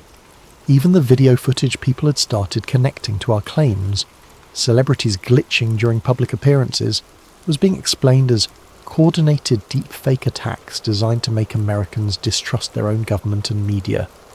It was masterfully done. Instead of denying the existence of the conspiracy, they'd made us part of a different conspiracy. We weren't whistleblowers exposing the truth. We were useful idiots spreading foreign propaganda. But something interesting had happened in those first few hours, before the narrative got flipped. People had downloaded and shared our files faster than they could be scrubbed. Screenshots, mirror sites, and backup copies were scattered across the internet. And while most people were accepting the official explanation, a significant number were asking the right questions. Mrs. Chen found me that afternoon staring at my laptop, watching the news coverage with a mixture of frustration and fascination. "They're good at this," she said. "Too good. Look at this response time, the coordination between different agencies and media outlets. You can't organise something this comprehensive in a few hours unless you've already planned for it. Which means they've had to do this before." I was about to respond when I heard the sound I'd been dreading, a knock at the front door. Not the aggressive pounding of law enforcement, but a polite, almost friendly knock. The kind of knock a neighbour might make, or a delivery person, or someone who looked exactly like me. Mrs. Chen and I looked at each other, and I could see the same realisation in her eyes that I was feeling. We'd done what we could. We'd gotten the information out there, and now people would have to decide for themselves what to believe. The knock came again, and this time it was accompanied by a voice I recognised as my own. "Mrs. Chen, I'm looking for my friend Elliot. I think he might be in trouble." Perfect mimicry. If I hadn't known better, I would have believed it was me. But there was something just slightly off about the tone. Something too controlled, too calm for someone who was genuinely worried about a missing friend. "Back door," Mrs. Chen whispered. "My car is in the garage. Keys are on the kitchen counter." I gathered the few belongings I'd brought with me and headed for her back door. But as I reached for the handle, I saw another figure standing in her backyard. This one looked like my father. Or rather, like the man I'd thought was my father for the past few months. Veil one, waiting patiently by the back fence. They'd anticipated our escape routes. Of course they had. My copy would have known how I thought, and Veil one had been observing my behaviour patterns for months. But there was one thing they might not have considered. Mrs. Chen's house backed up to a storm drain system that connected to the larger infrastructure under our suburb. I'd explored those tunnels as a kid, back when urban exploration seemed like an adventure rather than a survival skill. "The basement," I told Mrs. Chen. "There's an old foundation crack that connects to the storm system. I can get out that way." She nodded and handed me an envelope. Emergency cash, untraceable phone, and contact information for some people who might be able to help you. "Be careful, Elliot." "What about you?" "I'll be fine. I'm just a teacher who got fooled by some sophisticated propaganda, remember? That's the official story, and I plan to stick to it." The knock at the front door was getting more insistent, and I could hear my own voice calling out with increasing concern. "Mrs. Chen, please, I just need to talk to Elliot. I'm worried about him." I made it to her basement just as I heard the back door being tested. The foundation crack was smaller than I remembered from childhood, but adrenaline and desperation made me flexible. I squeezed through into the storm drain system and began crawling toward the main tunnel network. Behind me, I could hear muffled voices as the copies entered Mrs. Chen's house. I hoped she would be okay.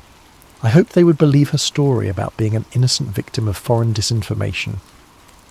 But as I crawled through the dark, wet tunnels beneath my suburban neighbourhood, I realised that hope was a luxury I could no longer afford. The people behind Project Reflection had managed to turn my attempt to expose them into evidence of their enemy's capabilities. They'd made themselves the victims of the very conspiracy they were actually running. And now I was alone, hunted by copies of myself and my father, with nothing but a leaked story that most of the world had already dismissed as fake news. But I'd learned something important in those first few hours after our leak went viral. The truth had power, even when it was being suppressed. People were asking questions, sharing information, connecting dots. The conspiracy might have contained the immediate damage, but they couldn't control every conversation, every doubt, every person who'd seen our evidence and decided to keep looking. Project Reflection was real, the copies were everywhere, and now that I knew the truth I had a choice to make: run and hide, or find a way to fight back. I emerged from the storm system 3 miles from Mrs. Chen's house, in an industrial area near the highway. Using the phone she'd given me, I accessed one of the secure channels we'd set up for the leak. The conversation threads were still active, still growing. People were sharing their own observations, their own suspicions about public figures who'd seemed different after various incidents. One message thread caught my attention. It was from someone claiming to be a former government contractor who'd heard rumours about Project Reflection years ago. The message included coordinates for a location in West Virginia and a simple statement: "If you're the real Elliot Vale, and if you're still alive, come alone." We have a lot to talk about. It could be a trap. It probably was a trap. But as I watched traffic heading west on the highway, I realised I didn't have many other options.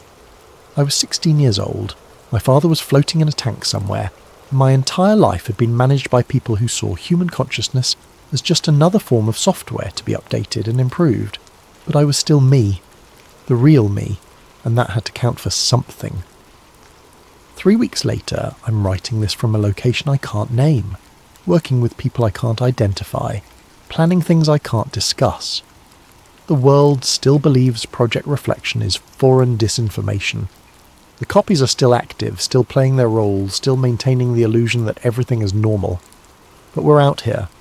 The real ones who got away, the family members who figured it out, the investigators who dug too deep. We're building something, a network, a resistance, a way to fight back against people who think human beings are just biological hardware to be optimized. They called it Project Reflection, and I'm starting to understand why. It wasn't just about creating copies of people, it was about creating a world that reflected their vision of how humanity should behave. Compliant, predictable, controllable. But reflections are just images. They're not real, and the real world is about to fight back.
Tonight, I'll be your guide on a journey into one of the coldest and most enduring mysteries of the Cold War era. I want you to picture this. It's a winter night deep in the Ural Mountains, 1959. A group of young adventurers huddles in a tent on the snowy slope of a peak ominously called Dead Mountain. They're laughing, jotting down journal entries by flashlight, and planning tomorrow's trek. They don't know it yet, but this will be their last night alive. This is the true story of the Dyatlov Pass incident, a mystery that has haunted investigators for decades. My name is James, and I've spent weeks poring over old case files, diaries, and witness reports about what happened to those 9 hikers in 1959. The more I dig, the more the Dyatlov Pass incident feels like a nightmare straddling the line between fact and fiction. So, let's delve into it together step by step as if we're investigators unravelling a case file. The story begins in late January 1959. 10 experienced ski hikers from the Ural Polytechnical Institute set out on an expedition to reach a mountain called a Torten in the northern Urals. They were all in their early 20s, 7 men and 2 women, except for one older instructor, and were led by a 23-year-old radio engineering student named Igor Dyatlov. On January 23, 1959, the Dyatlov group received their route book and left the city of Sverdlovsk, today's Yekaterinburg, by train. You can imagine them on that train, excited, full of youthful bravado, maybe singing along to a mandolin one of them brought for the journey. After 2 days on trains, the party reached Ivdel, a remote town at the edge of the northern Ural Mountains, which also housed a Soviet Gulag camp for criminals. From Ivdel, they travelled by bus and then hitched a ride in the back of a woodcutter's truck to a settlement called Vizhai, the last inhabited village to the north. The locals in Vizhai must have looked at these university students with a mix of admiration and concern. The route they planned to traverse was rated Category 3, the most difficult, and they were attempting it in February, the cruelest time of year. On January 27th, the Dyatlov group left Vizhai and began their trek into the wilderness. One member, Yuri Yudin, had been struggling with health issues. He had rheumatism and a congenital defect that caused knee pain. By January 28th, Yudin's joint pain became too severe. Reluctantly, he turned back toward Vizhai, unable to continue. He had no idea that by saving himself, he was sealing his fate as the expedition's sole survivor. Yuri Yudin would never see his friends alive again. The remaining 9 hikers pressed on into the wild, unaware of the fate that awaited them. Through diaries and photographs recovered later, investigators have pieced together their route. By January 31st, the group had reached the edge of a highland area and cached surplus food and equipment in a wooded valley to be used for the return trip. They joked around, took photos, and even made a little mock newspaper they titled The Evening Autoten, in which one entry humorously proclaimed, "From now on, we know that the snowmen exist," likely a tongue-in-cheek reference to local Yeti legends. Despite the exhaustion and cold, their spirits were high. On February 1st, the team started to move through a mountain pass, later named Dyatlov Pass after this incident, with the plan to camp on the other side that night. But the weather turned on them. A howling snowstorm and blinding wind caused Dyatlov's team to lose their direction on the barren slopes. Instead of crossing the pass into the shelter of the valley beyond, they had veered west, finding themselves on the flank of a mountain called Kholat Shakal, which in the local Mansi language means Dead Mountain. By the time they realised their mistake, it was late in the day, and visibility was near zero from the blowing snow. Rather than descend 1.5 kilometres down into the forest for cover, Igor Dyatlov decided to pitch their tent right there on the mountainside in the open. Perhaps he didn't want to lose the altitude they'd gained, or perhaps he wanted to prove they could handle camping on an exposed slope in a blizzard. The 9 of them set up their large tent on the bare snow, chopping into the slope for a flat spot. It was a decision that would be heavily scrutinised later. That evening of February 1st, 1959 must have been brutal. Temperatures were around minus 20 degrees Celsius, and winds roared over the pass. Still, inside the tent, the group was relatively secure. They had a warm dinner. Later forensic analysis of their stomach contents showed they ate around 6 to 7 p.m. In one of the last photos recovered from their cameras, they are seen joking and smiling as they set up camp in the twilight on February 1st. Despite the extreme cold and howling wind outside, they seemed in good spirits, jotting down journal entries and chatting as they settled in for the night. They could not have imagined the terror that was coming. Something happened in the dark early hours of February 2nd that changed everything. We don't have eyewitnesses to describe it. All we have is the evidence left behind, and that evidence reads like the opening scene of a horror film. Sometime after midnight, the tent was suddenly slashed open from the inside. The 9 campers, who had been sleeping or resting, burst out of their tent into a howling snowstorm in the pitch black of night. They left behind almost all their gear, boots, coats, hats, sleeping bags, axes, as if fleeing an imminent threat. Imagine the situation. It's minus 30 degrees Celsius, minus 22 degrees Fahrenheit, outside, and yet something scared or startled them so badly that they ran out half-dressed and barefoot into the blizzard. Why? What could have terrified them, or otherwise compelled them to abandon their only shelter and run into certain death? That's the question investigators have grappled with for over 60 years. When the group failed to return to Vijay by February 12th as planned, there wasn't immediate alarm.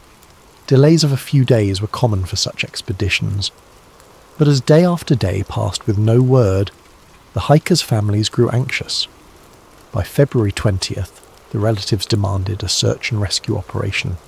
The Ural Polytechnic Institute sent student volunteers to scour the route, and soon the Soviet army and local militia police joined in, with planes and helicopters dispatched to aid the search. Rescuers faced brutal weather themselves, traversing deep snow and scanning miles of desolate terrain. Among the searchers was a student named Mikhail Sharavin, who on February 26th would make a chilling discovery. On February 26th, 1959, Sharavin's search team was moving along the slopes of Kolatchakal when he spotted something odd sticking out of the snow. As they got closer, they realised it was a corner of the missing group's tent, collapsed and half buried in the snow. Sharavin used an ice pick to hack open the tent's entrance, which was blocked with snow. The sight inside the tent baffled him. The tent's canvas had been slashed open from the inside with a knife, and although it was damaged and partially snow-filled, almost all the hikers' belongings were still neatly arranged inside. He found blankets and coats laid out, a row of boots, axes and flashlights set to the sides, a map and official papers, a little pile of money and even a flask of alcohol. In one corner was a plate with slices of sayalo, pork fat, as if someone had been in the middle of fixing a snack. It was like a snapshot frozen in time. The tent felt orderly, not like it had been ripped apart by an external force. Sharavin later said it was as if the campers had been interrupted in the middle of dinner, then fled in a rush. The scene sent shivers down his spine. Why would experienced hikers cut open their only shelter and run away without boots or coats? Outside the tent, the search team found footprints in the snow, and they only deepened the mystery. There were 9 sets of prints, which matched the number of missing hikers. They could see the impressions of feet wearing only socks, or a single shoe, and some barefoot. You could even make out toe marks in the frozen snow. The tracks indicated that the hikers had not run in a wild panic, but rather walked fast or at a hurried shuffle down the slope, in an organised single file. The rescuers followed these tracks downhill in the direction of a dense forest.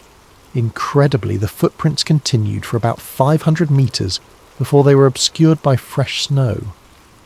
It was as if the group had intentionally headed toward the forest, perhaps seeking shelter or regrouping. Sharavin and the others were utterly perplexed. What on earth could have made these seasoned hikers leave their tent in sub-zero cold, partially dressed and even barefoot, walking away calmly into the night? With dusk approaching on February 26th, the searchers had to pause the search until morning, haunted by the enigma they'd uncovered. The next day, the search parties fanned out from the tent down toward the forest. At the forest's edge, under a large Siberian cedar tree, Sharavin and his comrades found the charred remains of a small fire. Near that fire lay the first 2 bodies. What they saw defied explanation. Yuri Doroshenko and Yuri Krivonishenko, were found side by side in the snow, shoeless and dressed only in their underwear. The branches on the cedar above them were broken up to 5 meters high, as if someone had climbed up into the tree. Indeed, bits of skin and torn clothing were found on the bark. It looked like one of them had frantically clambered up the cedar, either to get a better view of the area, perhaps trying to spot the tent in the dark, or to escape something. Krivonishenko's corpse had burns on parts of his body, and in a grim detail he had a piece of flesh missing from his right hand. It turned out he had bitten off a chunk of his own knuckle, possibly in an attempt to stay conscious or stifle a scream while dying of cold. Both men's hands and feet were deep reddish-brown, a sign of frostbite, and maybe the last attempt to warm their limbs by the fire. The tree's branches had been stripped for kindling, but the fire they managed to build was small and had burned out by the time they died. The image of these two friends huddled by a dead fire, slowly freezing to death in their underwear under a sky of endless black, is something I can't easily shake off. About 300 meters away from the cedar tree, toward the tent, the searchers found the body of Igor Dyatlov. He was lying face up in the snow, head oriented toward the tent up the slope, as if he had been trying to crawl back that way. Dyatlov was better dressed than the two under the tree. He wore a flannel shirt, a sweater, and pants, but notably, he had no coat and no boots, only socks on his feet. One arm was frozen upright, reaching toward the sky, clutching a small birch branch. His other hand was pressed to his chest. People who saw his body remarked that he appeared to be protecting something in his jacket or close to his heart. Perhaps a photograph or his notebook, though nothing of note was found on his chest. His face, when they cleared the snow, was strangely calm, eyes open. Not far from Dyatlov, searchers found Zinaida Zina Kolmogorova, a 22-year-old female student in the group. Zina was better dressed than Igor. She had on 2 sweaters and 2 pants, but she too lacked boots, wearing only socks. Her body was turned toward the tent and her arms were extended forward, bent at the elbows, as if she had been crawling uphill on her stomach, desperately trying to get back to the tent before the cold overtook her.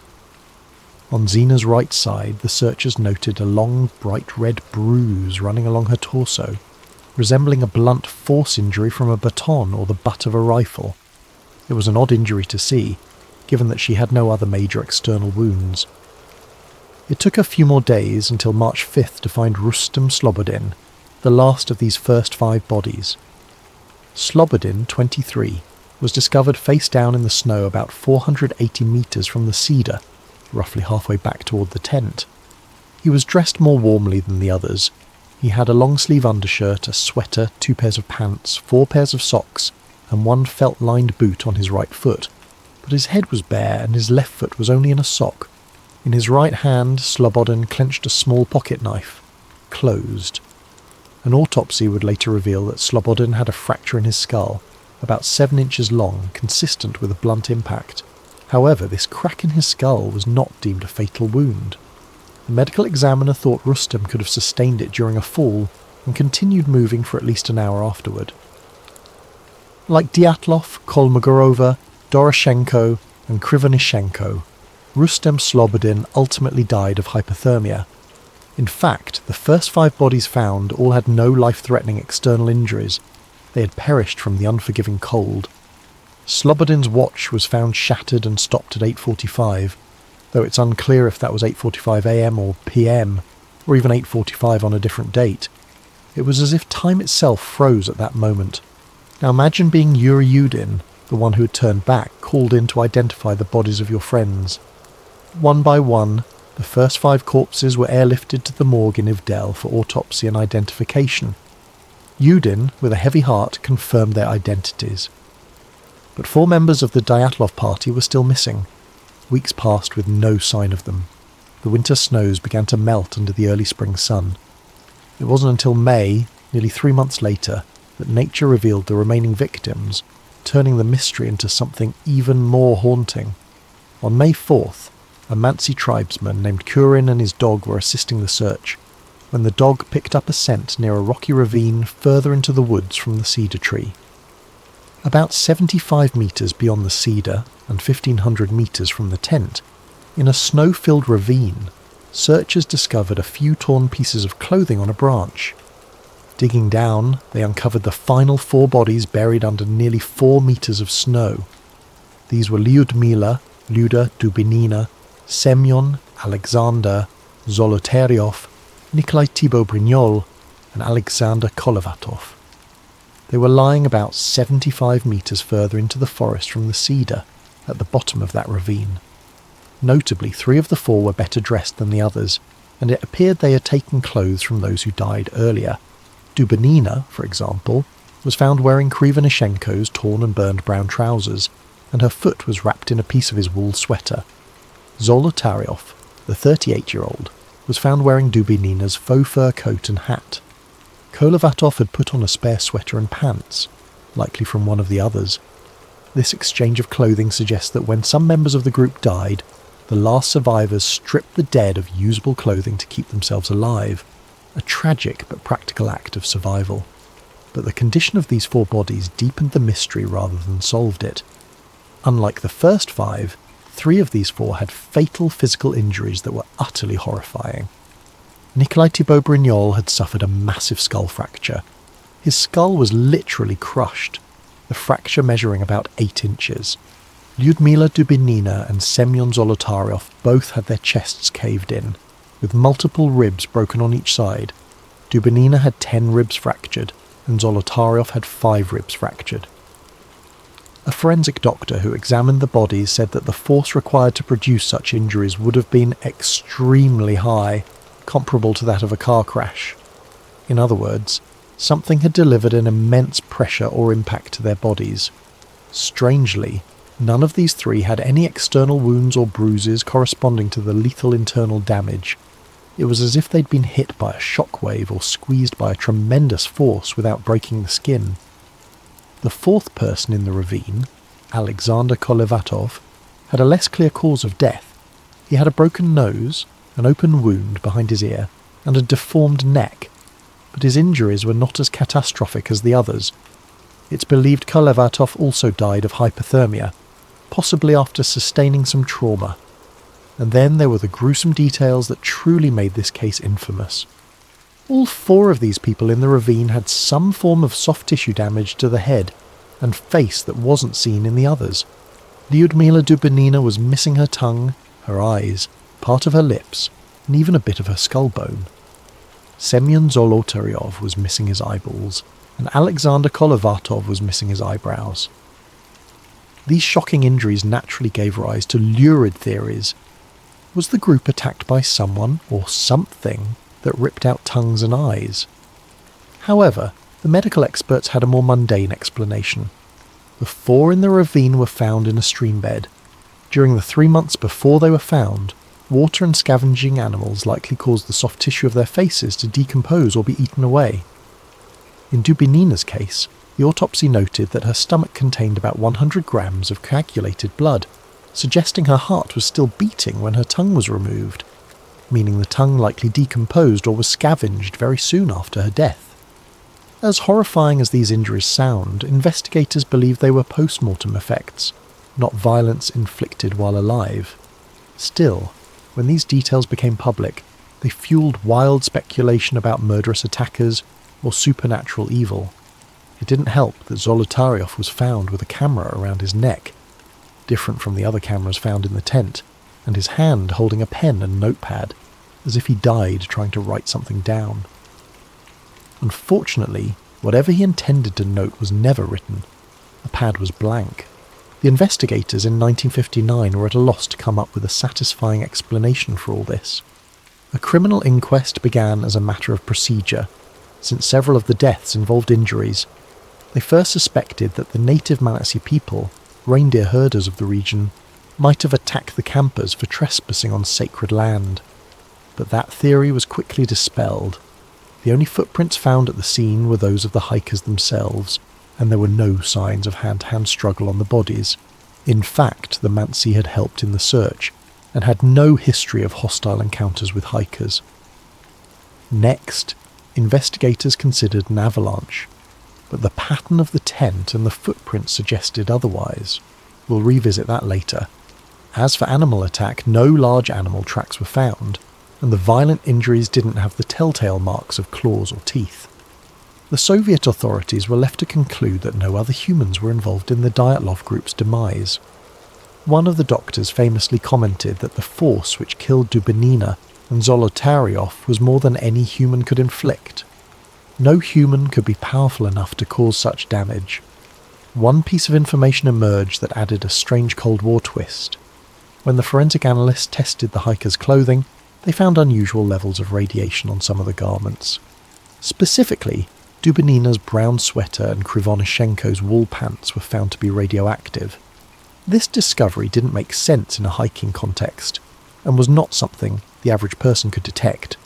It was only found because one investigator had access to a Geiger counter. The presence of radiation fueled speculation that the Dyatlov party had encountered some secret weapon or radioactive fallout. However, a closer look provided a more ordinary explanation. Yuri Krivonishenko had previously worked at the Muzak nuclear facility and was involved in cleaning up a major nuclear accident in 1957, the Kishtim disaster.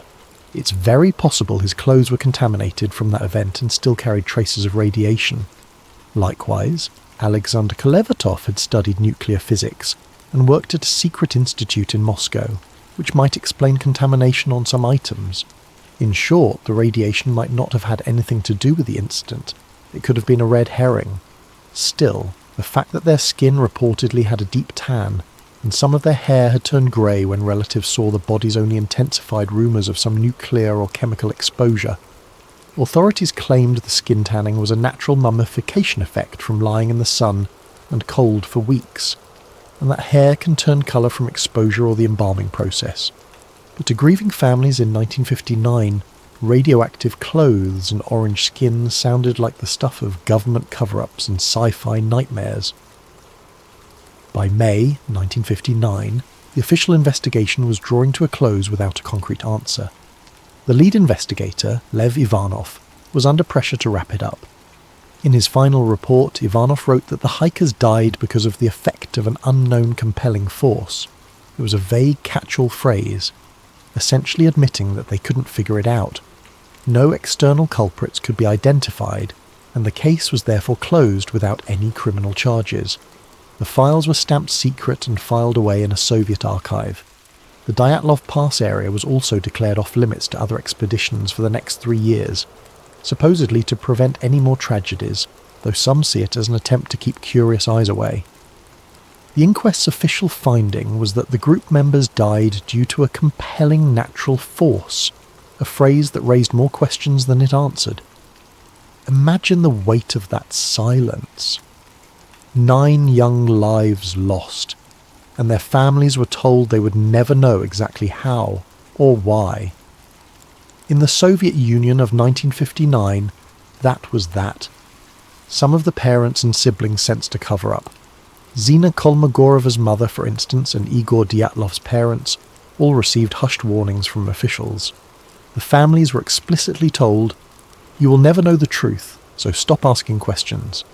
In those days, if the party or KGB told you to be quiet, you stayed quiet, out of fear.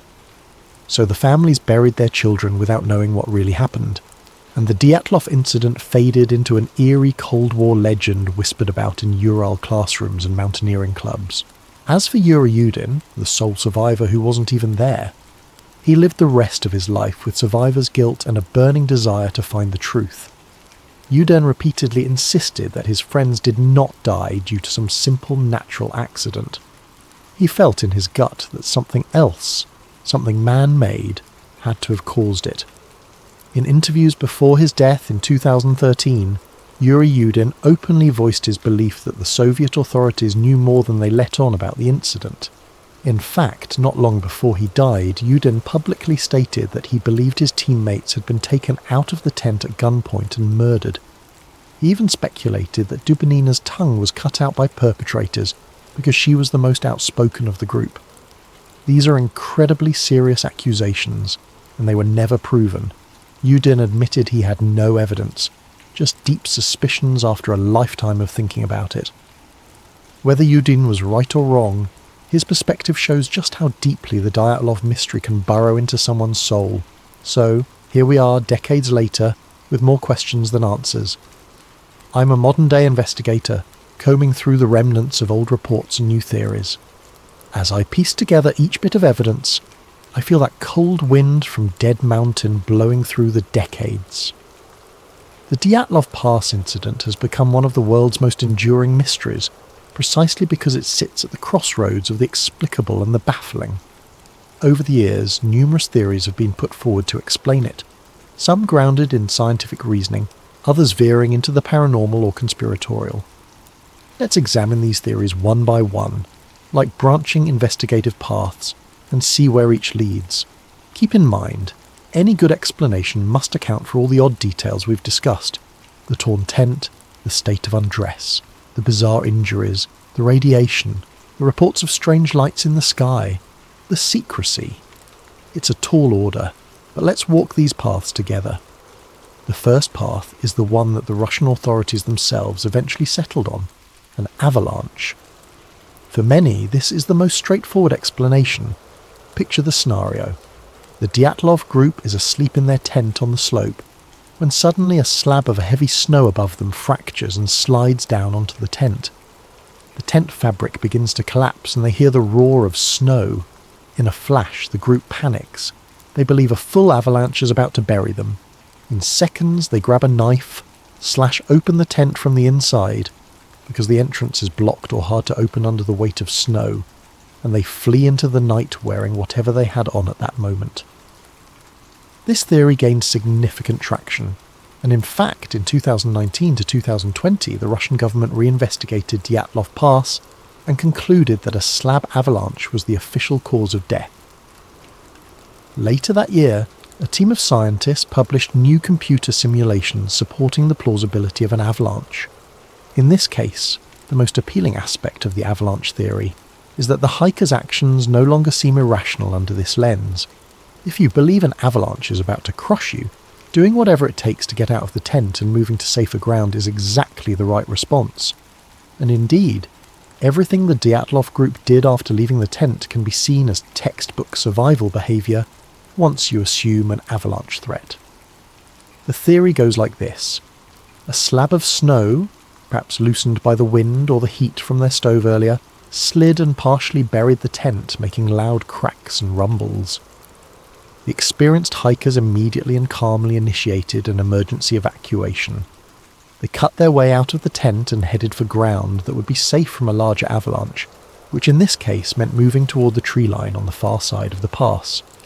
They didn't take time to put on boots or grab equipment because every second mattered. In their minds, they had to get clear of the avalanche path. In just their socks and light clothes, they made it about a mile downslope to the forest. There they regrouped and tried to stay warm by building a fire. We saw evidence of that by the cedar. They also dug a snow cave as a shelter. The ravine where the last four were found had branches laid out on the floor,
Welcome to Sleep Theories. Before we begin tonight's story, I want to connect with you, wherever you are in this world. How was your day? What time is it where you're listening? Are you settling in for the night in New York, catching this during your morning commute in London, or perhaps listening while the sun sets in California? Whatever brought you here tonight, thank you for joining us. If you enjoy these deep dives into the mysteries that haunt our recent history, please subscribe to Sleep Theories. Your support helps us continue uncovering the stories they'd rather you forget. Now let me tell you about my friend Terry, Officer Terence Yeakey, and let me tell you why, 28 years later, I still check my rearview mirror twice before I park. The morning of April 19th, 1995 started like any other Wednesday in Oklahoma City. I was working dispatch when the call came in at 9:02 a.m. At first, we thought it was a gas explosion, maybe a boiler malfunction at the Alfred P. Murrah Federal Building. The initial reports were confused, fragmented. Someone screaming about a collapsed building, children crying. The word bomb hadn't even entered our vocabulary yet. Terry was 3 blocks away when it happened. Officer Terence Yeakey, Oklahoma City Police Department, badge number 573. He was the kind of cop who still believed the badge meant something, still believed we were the good guys. He was the first one inside the rubble, and maybe that's where his life ended, even if he didn't know it yet. I didn't see Terry until that evening. When he finally made it back to the station, he looked like he'd aged 10 years in 8 hours. His uniform was covered in concrete dust and blood, some his own, most belonging to the people he'd pulled from the wreckage. His hands were cut to hell from digging through twisted metal and broken glass, but his eyes were different, haunted in a way I'd never seen before. "How many?" I asked him as he sat down heavily in the chair across from my desk. 4 confirmed saves, he said quietly. Maybe more. Hard to tell in all that chaos. The news was already calling him a hero. Officer Yeakey, first responder, saviour of innocence. They'd interview him the next day, and he'd give them the standard lines about doing his duty, about how anyone would have done the same. But that night, sitting in our nearly empty station house, he wasn't thinking about heroism. "Something's not right about this whole thing," he said, staring at his bandaged hands. "What do you mean?" Terry looked around the room, even though we were practically alone. How fast they got there. The feds, I mean. A TF, FBI, agents I didn't recognise. They were suiting up and organising before our backup even arrived. Maybe they were in the area. Maybe. But the way he said it told me he didn't believe that for a second. That was the beginning. The first crack in Terry's faith in the system he'd sworn to serve. Over the next few days, as the official story began to take shape, domestic terrorist Timothy McVeigh, lone wolf, fertilizer bomb in a rental truck, Terry started asking questions that made people uncomfortable. He'd always been thorough, is what made him a good cop. But after the bombing, his thoroughness became something else, an obsession. He started keeping a journal, writing down everything he remembered from that morning, every detail, no matter how small, the position of vehicles, the timing of arrivals, the faces of agents who seemed to know exactly where to go in a building that had just been destroyed. "I'm going to figure this out," he told me about a week after the bombing. "Something happened in that building that they don't want us to know about. Terry, maybe you should talk to someone, a counsellor. What you saw in there..." "This isn't PTSD," he cut me off. "This is about the truth." He rented a safety deposit box at a bank across town, started making copies of everything, his incident reports, photographs he'd taken with his personal camera, witness statements that didn't make it into the official record. He became paranoid about his regular locker at the station, convinced someone was going through his things. "They're watching me," he told his ex-wife Tonya during one of their phone calls about their kids. She'd tell me about it later, after everything happened, how Terry's voice had changed, how he'd started checking his car for tracking devices. The Heroes Medal ceremony was scheduled for May 1996. The mayor wanted to present it personally. Local news would be there. It should have been the highlight of Terry's career. Instead, he spent those weeks talking about federal agents who arrived too quickly, about surveillance footage that disappeared, about explosive residue patterns that didn't match the official story. He said he didn't trust anyone anymore, Tonya would tell me years later. He didn't even trust me by the end.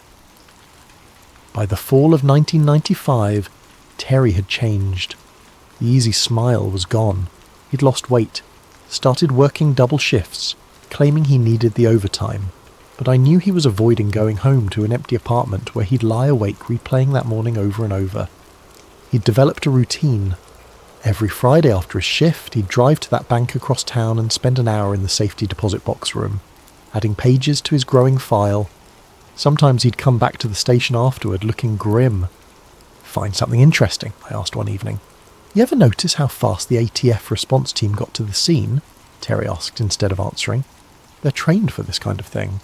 "They're trained, sure, but they're not psychic." Terry pulled out a small notebook, not his official one, but a personal journal he'd started keeping. According to radio logs, first ATF agents were on scene at 9:17 a.m, 15 minutes after the blast. So, their offices are in Dallas. It's a 3.5-hour drive to Oklahoma City. How'd they get there so fast? I thought about it. Maybe they were already in town. For what? There was no ATF operation in Oklahoma City that morning. I checked. His voice dropped. Unless there was one they didn't want us to know about. That's when Terry started talking about what he'd seen inside the building. Not the heroic rescue parts that made it into the news reports, but the other things. The inconsistencies. "I found a man on the 3rd floor," he told me one night, crushed under debris, probably dead for an hour, but his watch had stopped at 9:04. "Watches break in explosions, Terry." "Sure, but his body was warm, fresh blood, like he'd been injured after the blast, not during it."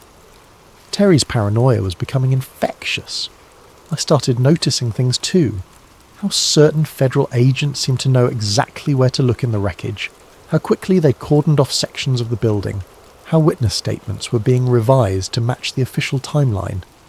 But it was the photographs that really convinced me Terry was onto something. He'd brought his personal camera to the scene, against regulations, but in the chaos, nobody noticed. The pictures he took in those first crucial hours showed things that didn't make it into the FBI's evidence collection.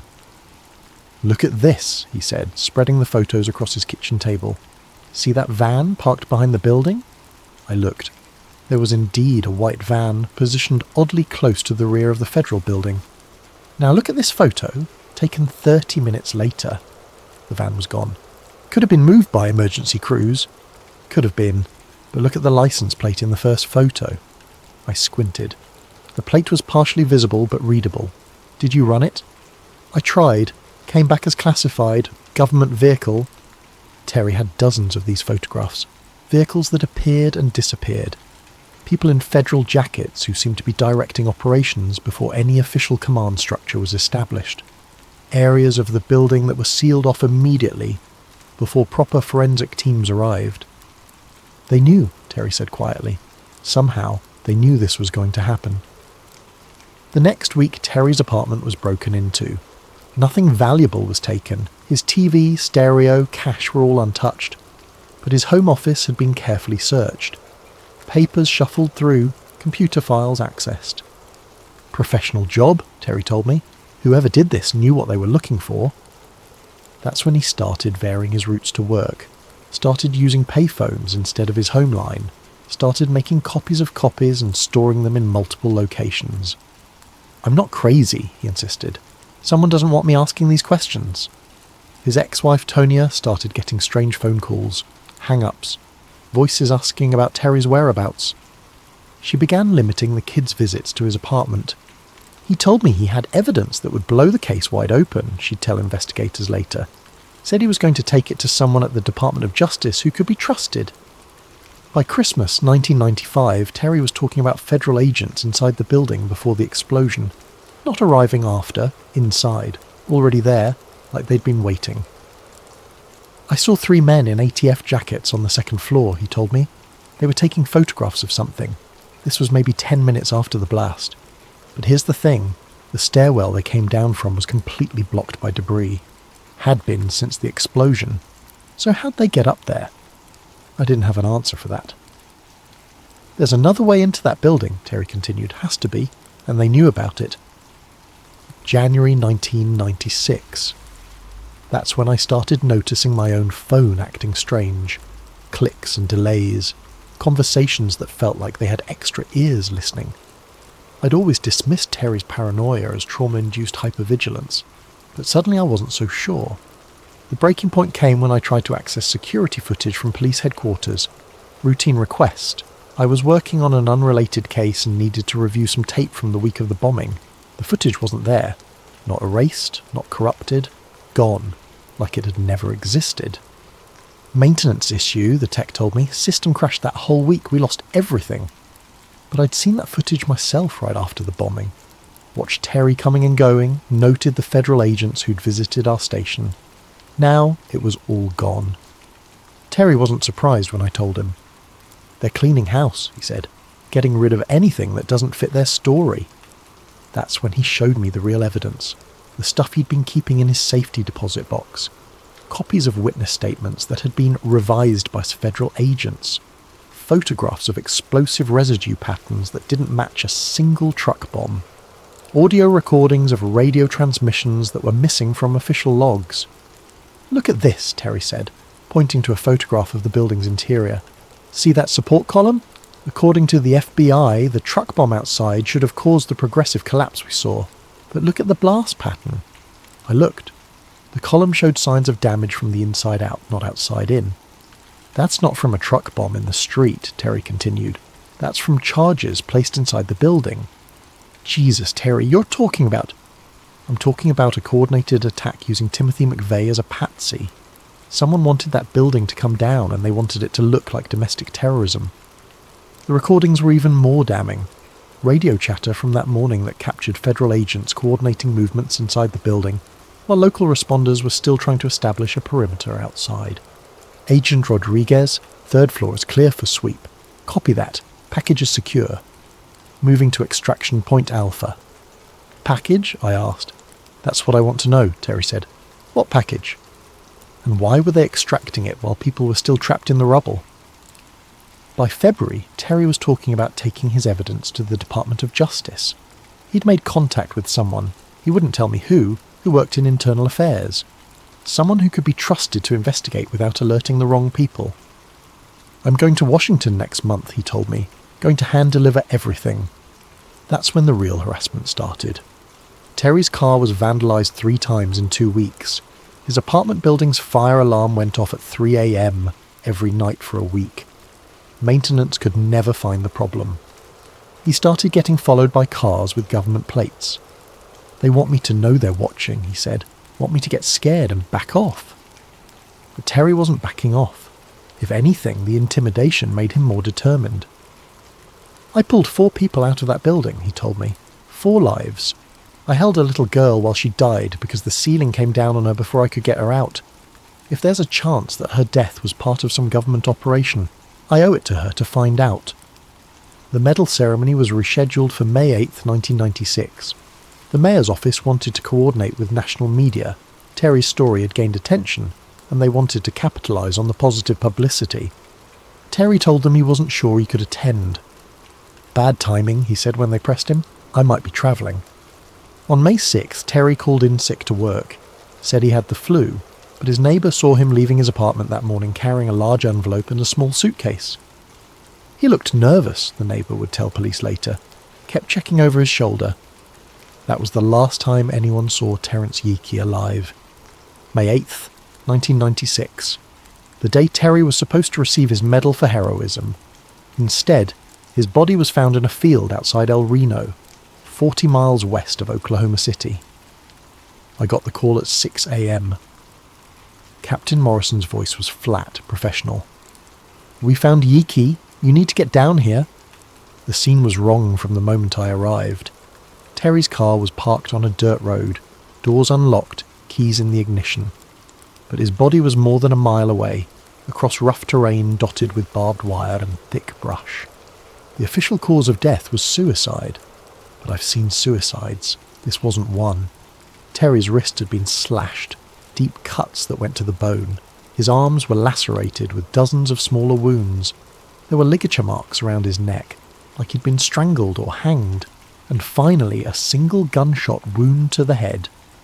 "Hell of a way to kill yourself," the coroner muttered, more to himself than to anyone else.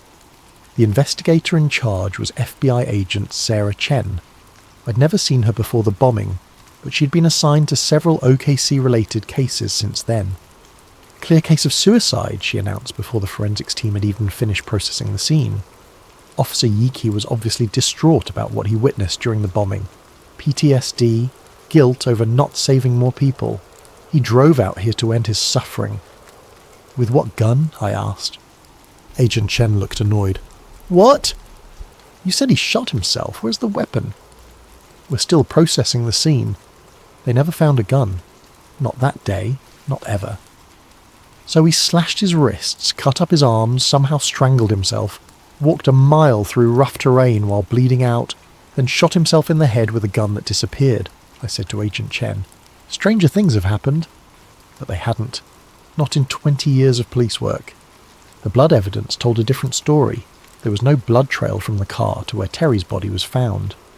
If he'd cut his wrist at the car and walked that distance, there should have been a clear path of blood drops. Instead, the first blood was found about 50 yards from the body. "Like he was carried or dragged most of the way," the forensics photographer told me quietly, "but don't quote me on that." Terry's family was devastated and confused. His ex-wife Tonya insisted he'd never talked about suicide. His sister said he'd seemed excited about something recently, not depressed. "He called me 2 days ago," Tonya told investigators. "Said he was finally going to get some answers, that people were going to know the truth." The official investigation lasted exactly 1 week. Agent Chen concluded that Officer Terence Yiki had killed himself due to severe PTSD related to his experiences during the Oklahoma City bombing response. Case closed. But when Terry's family went to collect his personal effects from his apartment, they found it had already been cleaned out. Federal agents had been there first. Said they were looking for evidence related to his mental state, Tonya was told, for the investigation. Terry's safety deposit box was also emptied. The bank manager said federal agents had presented a court order. When Terry's lawyer requested a copy of the order, he was told it was sealed for national security reasons. "Everything's gone," Terry's sister called to tell me. "His files, his photographs, his journals, they took everything. Even his service weapon was missing from the evidence room. The gun that should have been logged and secured when his body was found was nowhere to be found." Clerical error, I was told when I asked about it. Sometimes things get misfiled. The ones who claimed to protect us cleaned up before we could ask why he died. At Terry's funeral, I counted at least 6 federal agents in attendance. They didn't participate in the service, just watched from the back, taking notes, recording who came, who spoke, who seemed upset or angry. Agent Chen approached me afterward. "Officer Yiki was obviously troubled," she said. "Sometimes good cops get too deep into conspiracy theories, start seeing connections that aren't there. It's a tragedy, but it happens." "What about his evidence?" "What evidence?" "We didn't find any evidence, just the confused notes of a man suffering from severe psychological trauma. That night I went to Terry's bank, told them I was his partner, investigating his death. The safety deposit box attendant was nervous. "Those federal agents," she said quietly. "They were here before we even heard about Officer Yiki's death. How'd they know to come here if he'd just been found?" I didn't have an answer for that either. It's been 28 years since Terry died. 28 years since my friend and fellow officer was found dead in a field, with wounds that told a story the government didn't want anyone to read. I'm retired now, moved away from Oklahoma City in 2003, changed my name in 2008. I tell people I'm paranoid, and maybe I am, but I'm alive, which is more than I can say for several people who asked too many questions about April 19th, 1995. Terry wasn't the only first responder who started asking uncomfortable questions about the bombing. Officer Gordon Martin died in a car accident in 1997, a single vehicle crash, no witnesses. Paramedic James Norris died of a heart attack in 1998, age 34, no history of heart problems. Fire Captain Jeff Kautzman committed suicide in 2000, according to the official report, though his family insisted he'd never shown signs of depression. All of them had been at the Murrah building that morning. All of them had seen things that didn't match the official story. I kept quiet for a long time, told myself that Terry's death really had been suicide, that my suspicions were just grief and paranoia. But time has a way of clarifying things, and the older I get, the more certain I become that my friend was murdered for what he knew. The Oklahoma City bombing was the worst domestic terrorist attack in American history until 9/11. It changed how we think about security, about government buildings, about the threat of homegrown extremism. It justified new laws, new powers, new levels of surveillance. But what if the official story is wrong? What if Terry was right about federal involvement? What if Timothy McVeigh was just the visible part of a larger operation? I've spent decades thinking about what Terry found in that building, the evidence he collected, the photographs that showed federal agents in places they shouldn't have been, at times that didn't make sense. In his final weeks, Terry talked about a package that federal agents had extracted from the building while rescue operations were still ongoing, something they'd gone in to retrieve while people were still trapped in the rubble. What was worth more than human lives? Files, maybe, evidence of other operations or people, informants, assets, agents who needed to be extracted before their covers were blown. The ATF had offices in the Murrah building. So did the FBI, the DEA, and the Secret Service. All agencies that conduct classified operations, maintain sensitive files, run informant networks. If you wanted to destroy evidence of government wrongdoing, a terrorist attack would be perfect cover. Blame the destruction on Timothy McVeigh. Use the tragedy to justify expanded powers and eliminate anyone who saw too much. Terry saw too much. I think about him often, especially on April 19th each year. I think about the man who ran into a collapsing building to save strangers, who pulled 4 people from the rubble, who held a dying child in his arms and promised her everything would be okay. That man deserved better than to die alone in a field, tortured and murdered for trying to uncover the truth. His medal is probably sitting in some government warehouse now, alongside all the evidence they confiscated from his apartment and safety deposit box. A hero's commendation for a man they killed to keep quiet. Sometimes I wonder what would have happened if Terry had just kept his mouth shut, if he'd accepted the official story and let the inconsistencies slide. He might still be alive today, retired maybe, playing with grandchildren. But that wasn't Terry. He was a cop who believed in justice, even when justice put him in danger, especially then. If there's one thing I want people to remember about Terence Yeakey, it's that he died trying to tell the truth. In an age when truth seems increasingly negotiable, when official stories are crafted by committees and focus groups, Terry represents something pure, something honourable. He saw what he saw, he documented what he could, he asked the questions that needed asking, and they killed him for it. I've never spoken publicly about any of this before, never put these thoughts on paper. But I'm old now, and the people who silenced Terry might not care as much about silencing me. Or maybe they will, and this will be the last thing I write. If something happens to me, if I die in a car accident or have a sudden heart attack or commit suicide in some implausible way, remember that I was in good health when I wrote this. Remember that I had no reason to kill myself. Remember that I was careful. The truth about Oklahoma City died with Terry in that field outside El Reno, but questions remain. Evidence exists somewhere, and maybe, someday, someone braver than me will find it and share it with the world. Until then, we're left with the official story.